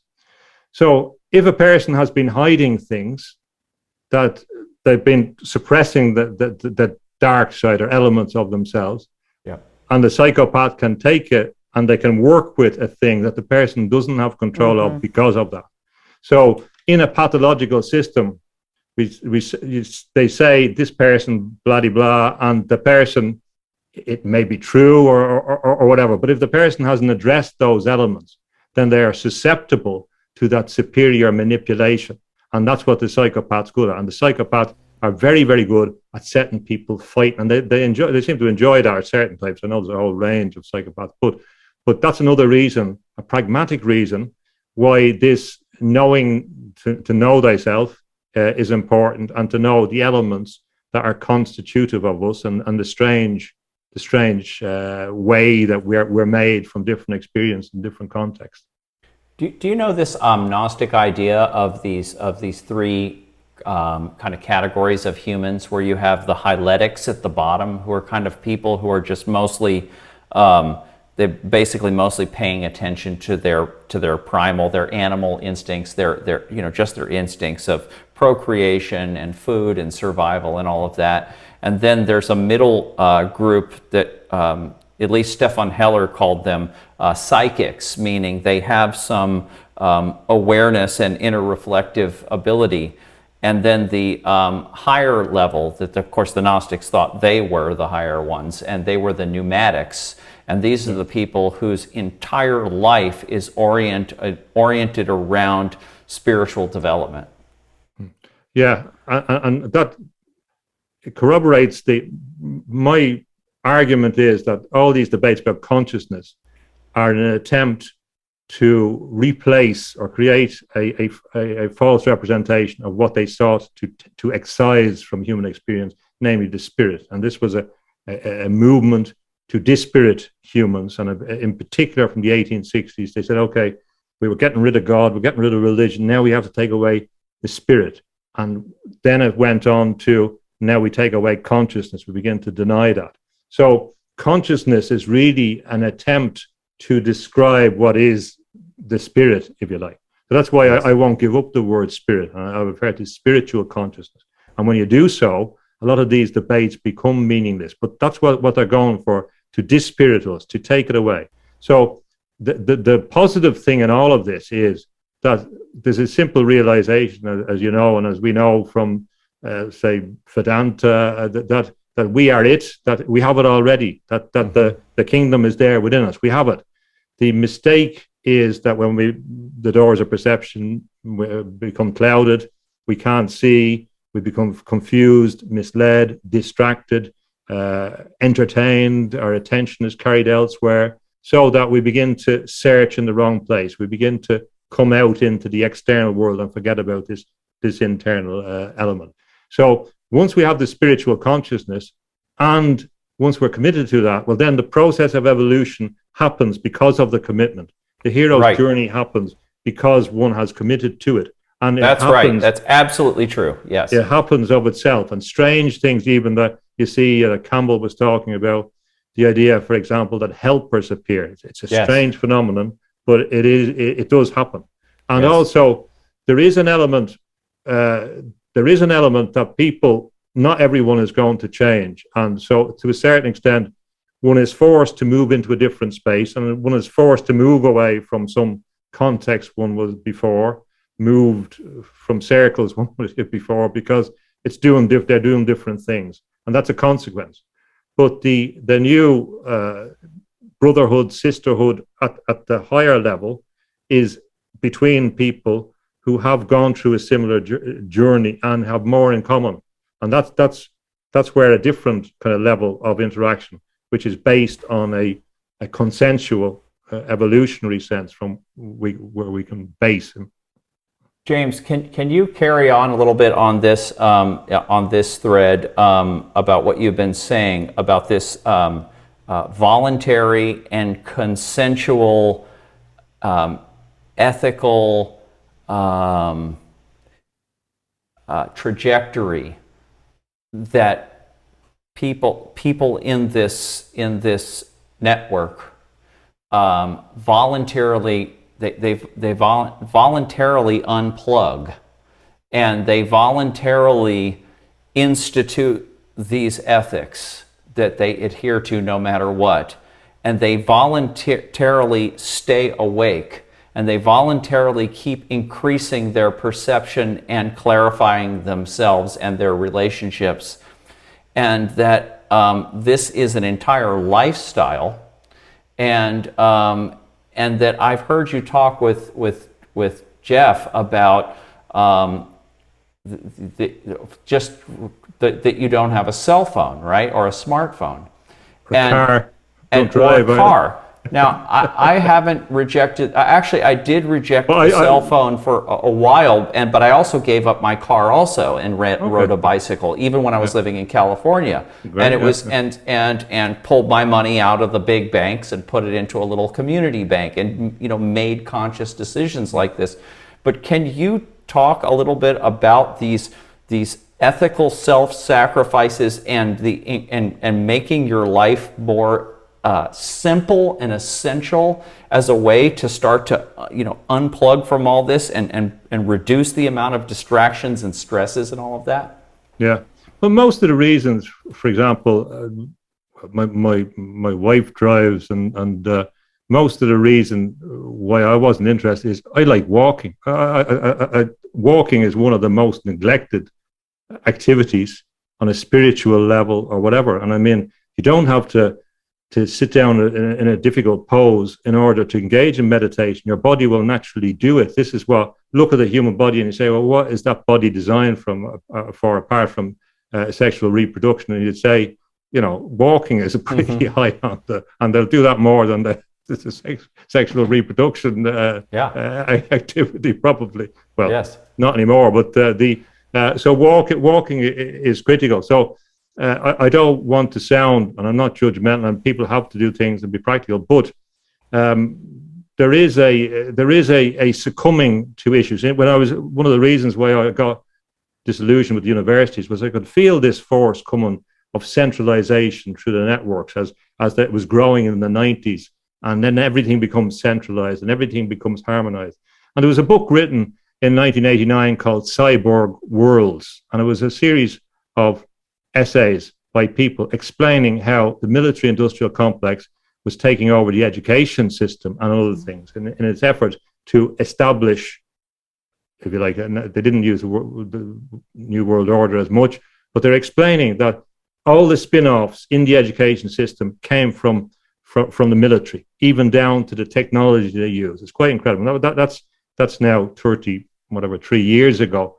And they explained that they were developing this automated system, and everyone was going to be integrated, and it was driven. So, I mean, I have it's interesting with California, where a lot of the spirituality comes from. Yeah. California is a kind of schizophrenic in some ways. That's probably not the right, but it's divided between this spirituality and the military-industrial base in California, which is huge. Right. And even George Berkeley, Bishop Berkeley, who developed his idealism, and who Berkeley was named after. Berkeley owned slaves. It's quite incredible. The system going back to now. Again, they'll say, "Oh well, this is Christian." It's a power system that he was part of. The network that I envisage, forming out of mystic murmuration, has some. We could use a model of graphene. I've said it before, because graphene is one way, of course, that they may force us, unbeknownst to ourselves, to receive things. But the power of that is because of its flatness and its thinness and its ability to change state. So you don't need a defined organization that will always be taken over. But people are getting better at telling what's true and what's not true. Now, there's still a lot, even with people who are very kind of awake, there's still some figures that people fall for, and they don't kind of, I don't want to go into them, but they can't distinguish between someone who's 90%, 95% right, but the 5% wrong is deadly. And so a person can pretend to be. So there is that issue as well. But that is solved by not committing oneself too much towards that other participant, whereby they are under them, or they're in an organization, or where their future is determined by their decisions. That's where the flatness comes in. A genuine inherent equality, as you would have in a holographic system or Indra's net or whatever, that the individual points contribute towards the whole, but they're distinct and separate. And out of that, we get a kind of symbiosis, and we begin to get some ideas that emerge, because we need to be disciplined in the left brain. So if, as McGilchrist says, the master and the servant, once we understand the left brain is the servant of the master, right brain in simple terms, or the spiritual consciousness, well, then the left brain can perform a very useful function. And it's actually a left brain function now to give a robust description of what's happening, and to indicate what is needed to combat and to begin to create ideas. Right. Some of the ideas are not going to work. I mean, I'm hearing various ideas. Some of them are maybe not meant to work. And some of the ideas are more of the same. For example, a lot of the technical solutions are not going to work. Certainly, technology can be used in an appropriate way. But the idea of putting all your money in the technological solution, which increases the technosphere, it's just not going to work. So that it's clear that there has to be some connection to nature, that there has to be a recognition of the feminine element of that, ubiquitous view of the genuine matrix in that sense, and the atmosphere, and our connection with ecology, because the intention is to cut us off from that. And from there has to be a cosmopolitan view. I think there's a tendency, in which I don't like, and I hear a lot of spiritual people in the United States and people I communicate with and respect, and they have a very simplified view of Christianity, for example. I say, no, that's not going to. Tell me about the 2,000-year history and the nuances and the contributions, and then tell me about it. If you don't know about that, be careful about it, because then you're just playing the game. you're becoming a useful idiot for the people who decided 100 years ago to destroy the churches because it was an opposition. I agree completely. You have a 2,000-year-old operating system, which itself is got prior operating systems embedded inside of it, and it has been the inner outer operating system of the whole civilization for all this time. And you can't just go, oh well, you know, that's primitive, or that was just a naive point of view, and this is just silly mythology and superstition, and let's blow that away. No, that's completely naive. And even on another word which is important is evidence. And evidence is important. And the critique now emerging of medicine is not properly evidence-based. That they're obscuring the results, they're distorting the picture. It's not evidence-based. So a pragmatist like William James would look for evidence, and he would also look pragmatically, look at the whole lot. Don't judge it. If something is different, just describe what the thing is and learn from it and be able to predict what it is. So prediction is important in that context. So we have to develop a methodology and an idea which also looks at evidence. For example, there's a simple. I've heard so many theories, and it's common, but people can't distinguish the propaganda. Jesus never existed. Roman empires, there's a whole load of them. Now, yes. Some of them sound very plausible, but then you also have to look at descriptions. There's Jesus from the eyewitnesses account, and look at what scholars say about whatever people agree or disagree about what the figure said or what they did. But I mean, when you look at the evidence, that was why Tolkien and Lewis and people who are experts in mythology could distinguish between what was myth and what was not myth, and they knew that this story was different, for example. So if someone's coming to argue about those things, they have to distinguish between what's properly evidence-based and what's a later institutional distortion of the message and a misapplication, or for example. So in all these cases, I think there's a need to be informed about a range of things, and to bear in mind that there is a policy, say, from science to defeat religion, to defeat that heritage, Christian, whatever. The same in relation to Islam, and I think the danger we face is that of trying to force the remnants of the religious bodies to fight against each other to prove the argument that they're all bad in the end. So evidence is very, very important, and not a consensus, because we can have different emphasis, different nuances, but at least to be informed when we're making propositional statements about what we think is true. And I think it has been easy, say, in a context of some of the New Age spirituality, to say, and you get brownie points for saying, oh, look at all those bad people over there, and I'm so enlightened, and you say, well, what other context would you be here making these arguments? Even for the science argument, science came out of this tradition. It didn't grow in China and modern. Right. It's not, so you can't throw the baby out with the bathwater, and we have to be careful that we're not divided into. So even in the traditional religions, I always encourage a description would be spiritual advocates for the spirit. Actually, to reinforce to go back on a point you mentioned early on about secret society, not secret society, but Swedenborg used a term called the secret agents of the Holy Spirit. There you go. Yeah. Agents. So they were agents of, say, the Holy Spirit or the Great Spirit, and the Holy Spirit was traditionally feminine. That was the and I believe that's an accurate description. That inspirational force, the Shekinah.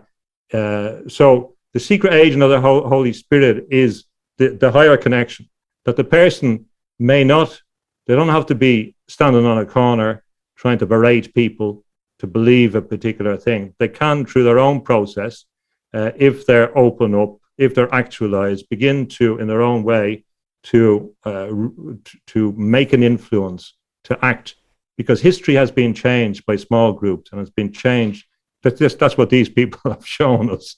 Mm-hmm. That's what these people have shown us. And the individuals can do the same in a positive way. to James, to be this kind of an agent, and to be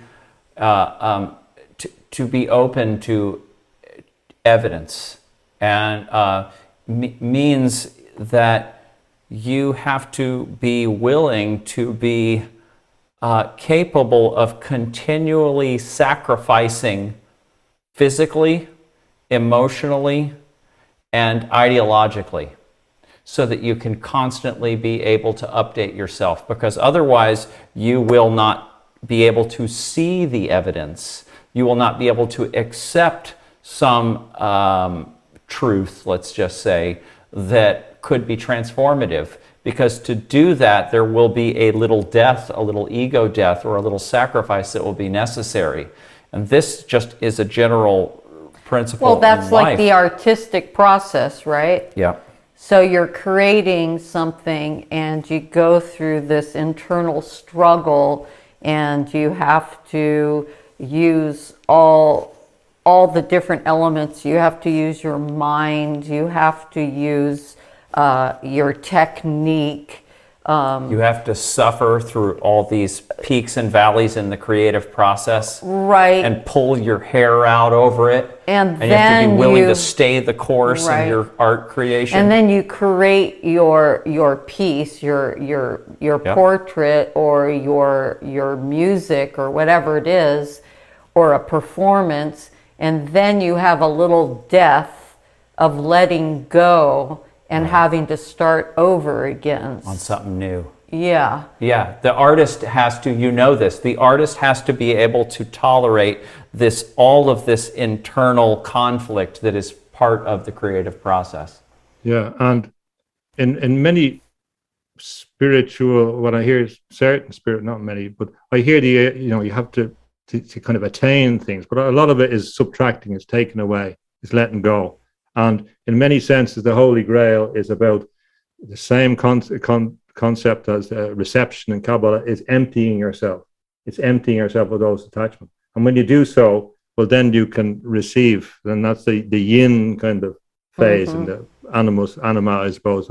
It's the yin opening, a feminine force, which is appropriate in the spiritual context. It's relinquishing those attachments. And I've certainly relinquished attachments, and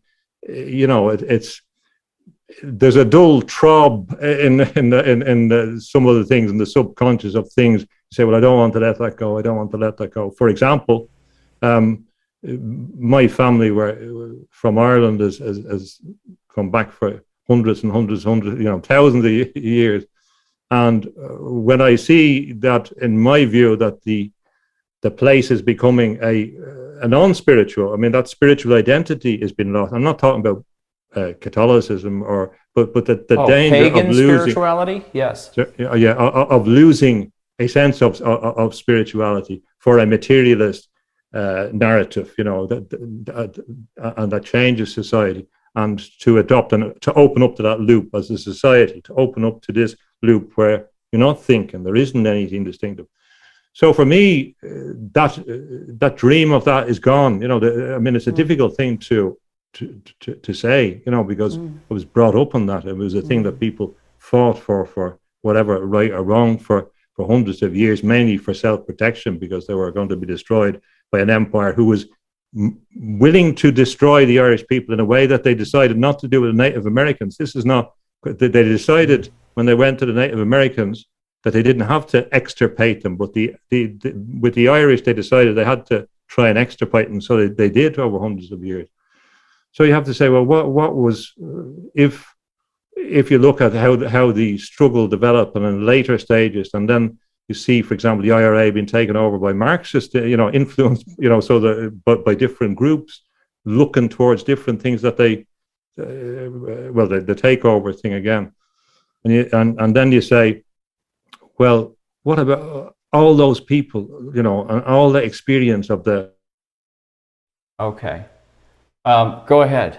So those things are gone, and they're not going to be rebuilt, and they're a time of the past, and there are things that are ingrained in your system. As you said, you have to let go. You have to let go of those things. But What doesn't go away is the experience, the story, the narrative, the lives, the greatness that was in those things, for whatever faults that was constantly vilified or whatever. And that power is there. Now, my argument would be that we have to transmute our experience to a different level, as you've talked about, Melissa, in relation to your story. We have to go through some kind of alchemical process where we're coming with our different stories. We're not banging on about in a victim weak way.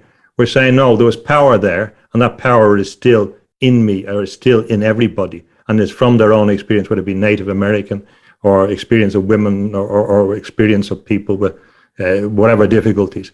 So we have this power, and that's what it is. It's a force, and this force has to be applied in the creation of meaning at the higher level. That it's not a very, very complex thing. A lot of spirituality is not as complex as people make out. It's a simple recognition of a force and the utilization of the creative force. All the traditions have creativity in it. So we're meant to be creative beings. And now we're asked to apply our creativity to solving a different problem, to move towards a synthesis, to say, that's that direction, that's the dark side, and this is the bright side. We have to move to a different level, to reinterpret it. We have to bring that and ask ourselves, well, why was that so seductive of a path, and what was it? And be advocates, and hopefully, yes, convince people, say, you're going the wrong way there, and people at the higher level. And I know that there are people who have been in that milieu who are very open to spiritual things, but they want something, an analysis, a robust analysis that's rational and consistent with their experience and testable. And the testability is that verifiability. Does this improve my life? Does it help me make sense of what has happened to me? Can I help in my story? Is my story like someone else's story? Can I help them with that? Does my relationship come from there? So there's not a lot of difficulty about that. It's the basic essence of humanity and interconnection between people. And to do that, we just have to up our game a bit to relinquish the things we do have to relinquish is some of our judgmentalism, some of I don't agree with you, Colin, over this. You should do that. There's not a time for that. It's a time to look for people's positive side, and not to be judgmental, not to be very rigid about where the direction is, and to learn from it. And you have different insights and a different path, and you know things I don't know. And so that's where we seek to get to draw out the synergy, and that's where we get a genuine kind of, I don't use the word network, but we might as well reinvert it, take it back.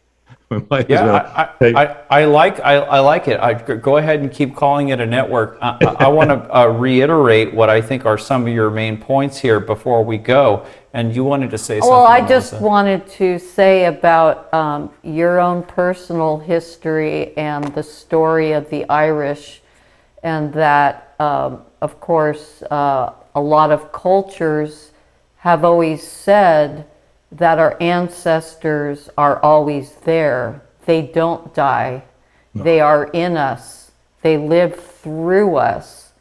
And I think that is how we, exactly what you were saying about using all that information, all that history, even the trauma, and using it as a way of your own evolution, and also the culture and the whole human experience, right? So yes. This epigenetics, our cultural, and I hate using this because it's been inverted, the cultural identity and all this stuff, the woke stuff. It's been inverted. I can't even use certain words anymore because they have a different context. But what you're saying really struck me as truth, as your process of doing this. And I really respect your personal understanding and sacrifices. Your absolute commitment to this path, which is obvious.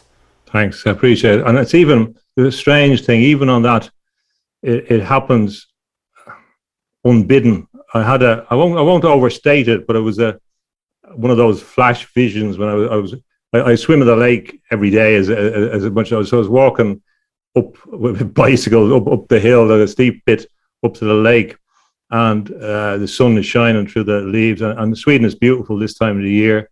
The land is beautiful all year round. I was swimming in the winter as well, but when I was going through there, I had a kind of vision of these old guys that were doing all these struggles and all the appearing around me and going in the same direction. So that point that you make is very accurate. That I believe in that, and I believe too that for people when they're feeling lost or feeling alone or feeling dispirited, that there are all these models, there are all these great figures out there that speak beyond time and space to them, that are there for them, and that they do actually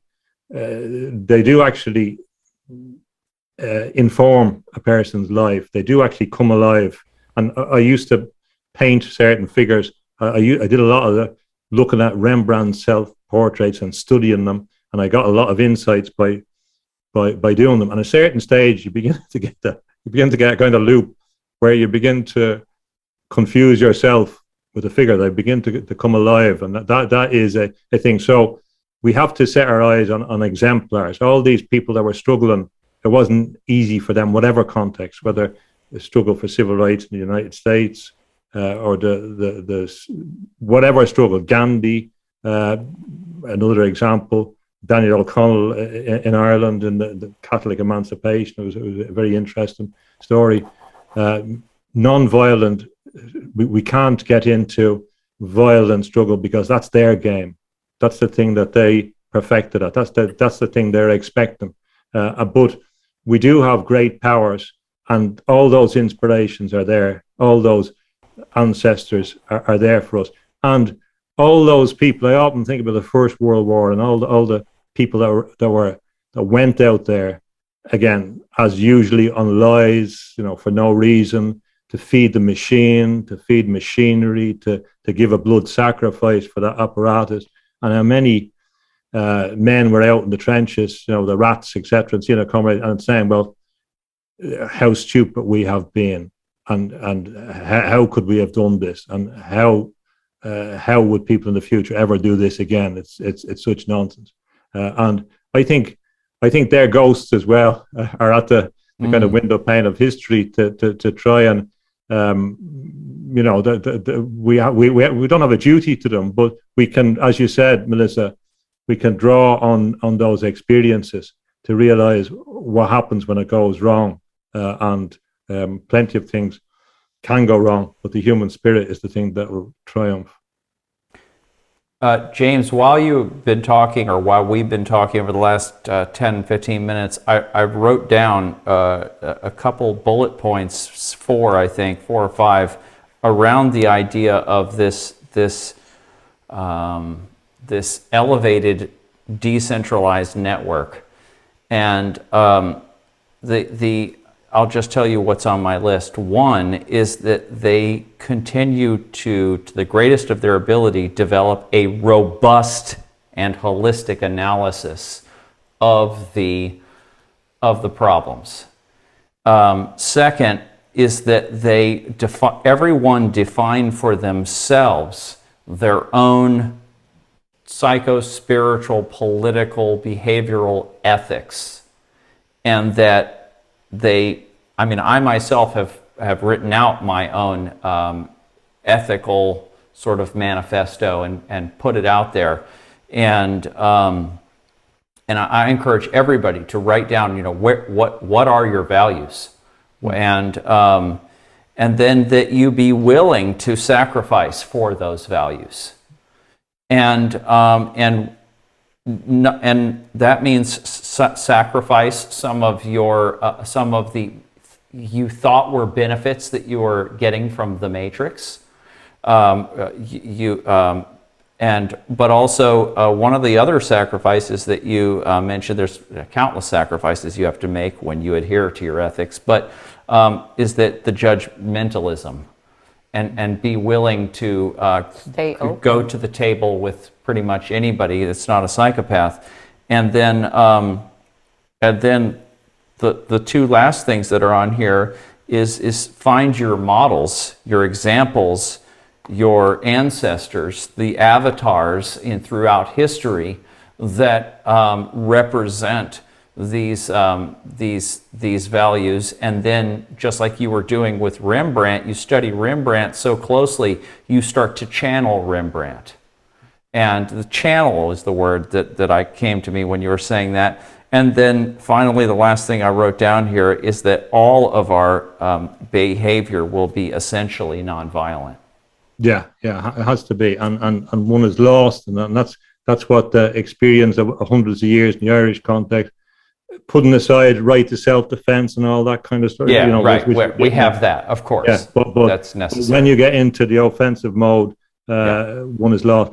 But there's one last point in that, and I when I heard you talking with James Driscoll, I was thinking about it as well. And this is a particular issue as well. When I hear a lot of, I'm not saying this about him, but when I hear a lot of discussion about liberal values or about the nature of society or how we live politically and all that, it seems to be imbued with relativism, that nothing is true, that there's no objective truth that is certain. Postmodernism? That's part of it. But a deeper relativism, that there is no objective truth or value. Now, this is the thing that McGilchrist is talking about. So this comes back to the point you're talking about ethics, that in the context of spirituality, there has to be a base and say, no, I actually believe, this is what I believe in. Now, a lot of that is not big stuff. It's the same stuff as perennial philosophy has been saying for years. Compassion, respect life, and simple things, and including nature in the wider context that we have to. It's not difficult, but there's a lot of people that won't commit themselves to any values. Oh, well, I don't know. There's always exceptions. What about this? And as McGilchrist talks about in his book, that there is objective value in the universe. Now, for example, you talked about your knowledge of law, and you've demonstrated it and shown the medieval connection as well, Colin. With title, I mainly understand the fundamental. Law is a philosophical structure, and if you just can understand the basic philosophy, then you kind of. But if you think about the near-death experience, that experience where the person goes into a different domain, wherever they are, and they feel that life review, and they feel the impact they've had on other people. Well, that demonstrates in a way that in the higher order, justice is ingrained in the universe, that idea of relationships, or that idea of consciousness, which is probably where justice in its evolution comes back down into human consciousness in its basic sense. So there has to be a sense of objective value. There has to be a point where people say, okay, well, I don't believe in killing, or I don't believe, compassion means this. Not talking about extreme exceptional cases that everyone comes up with, but as a basic proposition, or doing violence to achieve the objectives or whatever. There has to be some basic commitment, and there has to be associated with that. Now, I think instead of looking at a whole lot of scientists getting jobs to keep us at home with environmental lockdowns, we have to focus on certain things like water, for example. If we just focused on having purity of water systems, of water bases, without dams, without etc., and focused on facilitating the force that is there, instead of being led down a wrong path, we can begin to express deeper objective values, that we can agree on certain simple things. Like, with those example of water, look what the Dutch have done. With all their half of the country is sinking, And so they developed a balancing system where they have all these canals, these dams and canals, and then they've basically channeled all this water out throughout the rest of the thing to keep the levels from rising. And they have a whole engineering ecosystem of people who are keeping the balance of the water. I think someone said that if the Dutch lived in Ireland, it would be the richest country in the world, and if the Irish lived in Holland, it would be flooded. That's funny. So the downside of that is the big dams they're building in China that can actually set off earthquakes. They're so big. Yeah. So, but again, going back to some proportion and some. So that's the last point, and it is a point in your interviews about, well, what does the person actually believe in? And that's what you're talking about, ethics. What do you actually believe in at base? What is your core value? What is it that you can say, we'll test your life by? We'll test the fruits of your life. What are they? Because everyone can talk a good game, but a lot of philosophers don't actually believe in what they say. Like I'm looking at Berkeley at the moment. He didn't really believe that the world was as he described it. It was a game. It was a maneuver, as they say in the postmodernists. And is the person, as you talked about, Melissa, talking truth? Does it ring true? Is it consistent what they're doing? Is consistent what they're saying? Is it coherent? Is it a making up thing? And that perception as well is a deeper level. But we can't get away from that. We can't get away from saying, oh, well, it's all relative. It depends on the case. Maybe this, look what it did hundreds of years ago. Maybe this, could be this. And and what do you believe in? It's like that Jackie Mason, the comedian generation ago, who said that, whenever you ask a man, does he love his wife, they all become philosophers. Well, what's love? What do you mean by love and all that kind of stuff? But there's a similar thing when you ask some spiritual people about, well, what do you actually believe in, as opposed to receive. Yeah, but how can someone who's betraying their own values all the time even have a compass to recognize someone in the outer world who is being true to their values? Yeah, well, they'll have to invert it and say they're liars, because they are in terms of their worldview. So, and that's why we also have to, that network we're talking about, also have to be able to survive outside because that's getting more and more severe, this alienation of people with different views and that system. So therefore, they also have to be able to operate in the shadowlands, funny enough. And I would agree with you on the idea of that there is an objective reality of morals, of ethics. It just occurred to me that the science of ethology, which is the study of animal behavior, has the etymological root to the word ethics in it.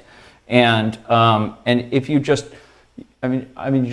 observe other animals, obviously observe primates, but observe other mammals, and a lot of our ethics, our values, are genetically passed to us, and so there is a subjectivity to morality, because you will find a civilization over here in the East, and you'll find a civilization over here, or an Aboriginal civilization, and you'll find that because of their environment and their whole lineage, that they will have another take.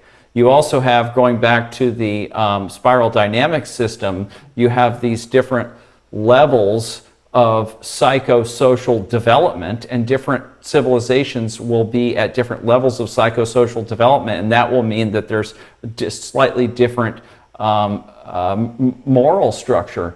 But behind it all, there is the biological structure that you mentioned the perennial philosophy, and the perennial philosophy, among other things, is not only tracking the spiritual, the roots of all spirituality, but also the roots of all morality, and so there is at least from the human realm. I mean, you could go out and say, okay, well, I'm an alien and I'm coming in from the Syrian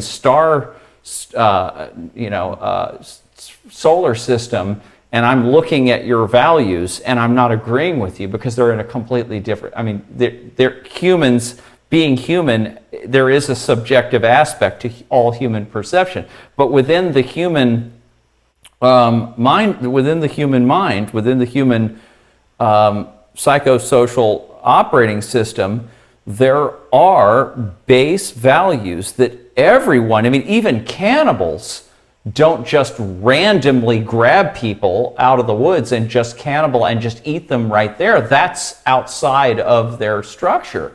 So there is a foundational, objective structure to morality, and if you, like Jordan Peterson has pointed out, I think I agree with this totally, you might think you're a postmodern secular, whatever scientist or whatever, but everything around you came out of the Christian operating system. The language you're using, the buildings, the architecture, the way you drive on this side of the road, and everything comes out of this Judeo-Christian Western operating system. And so you won't even conceive of ethics, that you can't even conceive of ethics completely removed from that. You are in that operating system, and you can advance it to a degree, you can kind of take a look, you can deconstruct it if you want to or whatever, but there is a structure of morality that every individual can find out for themselves and say, this is the objective moral structure of that is embedded in me and my ancestry, and I'm going to acknowledge it, and I'm going to put it down on paper, and then I'm going to live by it. And just to finish off on that point that you're making, and that's why the evolutionary biologists have been so confused with the idea of altruism. Why it was invented in the 1860s to try and explain, to have a new kind of a replacement of Christianity, and then it became difficult over a while because it seemed to go against evolutionary biology, which led to Price's theory about altruism. And they can't explain it, but it also indicates the fundamental flaw, and this is another point, that the opposing view to the Darwinian and social Darwinian view is cooperation. This is what we have been, we're cooperative beings. That's where the great genius of humanity has come from, in cooperation and all their problems. So this is the model, and that is incompatible with a kind of competitive, destructive model. And this is part of that idea. But we have to be better at cooperate. We're not very good at finding the mechanisms of cooperation, and that can get bogged down, taken over. And that's why it has to be really flat. That it can't be structured. It can't be someone over someone else, someone with a better. It has to be some sense that we're listening to people that have something to say from their experience. They know things, and that you trust them to know things because the journey they have been on. And the evolutionary biology will never explain that. They're trying to explain it away. They're trying to make us into beings in a Procrustean sense that fit into their narrow pattern. That's what they're trying to do before they make us fully automatic. So cooperation is a key, but that has to be reimagined as well. It can't be a whole lot of people arguing about points on an agenda or something. It has to be a higher level spiritual cooperation, and that may even manifest in closer connections, really on a higher plane as well. I think that will be part of it. That woman who's a biologist who has the theory about symbiosis, what was her name? Oh, Elizabeth Sahtouris? Yeah, her theory is about that the next layer of evolution in humanity will be a symbiotic one. Oh, it's, kind of, is that? I can't comment because it's going back too far. But I did want to say that you could look at Anthony Stevens' book, which is called Archetypes Revisited, which is sort of a mixture of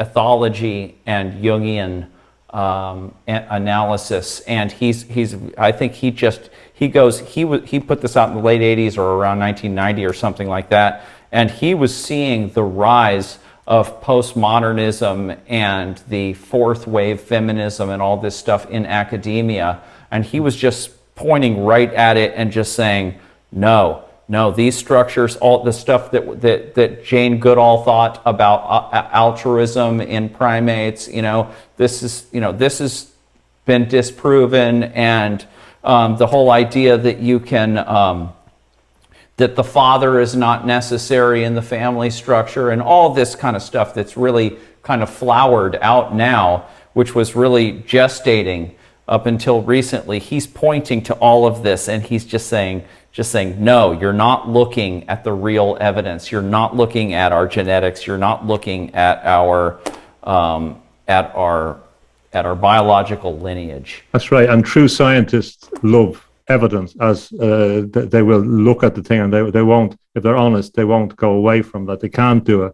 And this thing about postmodernism, in the book That Hideous Strength by C.S. Lewis, he had in the 40s, he had the universities being taken over by this cadre, which was the scientific cadre, which was intended to effectively take over the world, with a strange combination of extraterrestrials and satanic stuff as well, which goes back to what Melissa asked about originally. But this is a scientific, a lot of the postmodernist stuff are doing dirty work for the scientific agenda, for the empire of scientism. They're not doing it for philosophical purposes, and they're not doing it really to help the working class or marginalized groups. They're doing it as same as posthumanism is doing it really, whether they know it or not, at the behest of this empire of scientism. And that's what they don't really see yet. They're serving those masters and mistresses. That's perfect. Maybe we should just put a end cap right there for now, James, and then we can talk again and hopefully talk how to approach again from another angle in another talk. Yes, yeah, and thank you, Colin and Melissa. I really appreciate the conversations and getting to know a bit more about your life journey, and gives me inspiration as well, and to other people, to see what you're doing and to see you openly grappling with these issues, and to see as when I read your book that you have been aware of these issues and the key issues, and that we're all searching, but there's contours there's developing out of the mist. We're beginning to see the shape of the many-headed hydra and become more familiar, and the clearer it is, the less daunting it will be, and the more forensic one can be in approaching it. So good luck on your journey, and I look forward to the dialogue, and look forward to hearing the evolution of your interviews and the people that you're going to interview. So thank you. Oh, thank you very much for and sharing your wisdom and your time with us. We really appreciate it. Yeah, I think it's fantastic that how all the Jeffrey Mishlove interviews that you've done, and I would encourage our audience to go join the New Thinking Aloud YouTube channel, because man, Jeffrey Mishlove is a real treasure, a gem to humanity. And unbelievable, the amount of work, and in a positive and a joyful sense, and the amount of the diversity there, and the possibilities to find something, because everyone has to find what works for them, and that's the important part. So he's done fantastic work. Yeah, so I agree. He's a treasure. Absolutely, and you have a lot of interviews with him approaching a lot of different subjects. So folks can go find you there. And thanks for joining us today, James, and we'll talk to you soon. Really enjoyed it. Thank you very much, and bye for now. Okay, bye for now.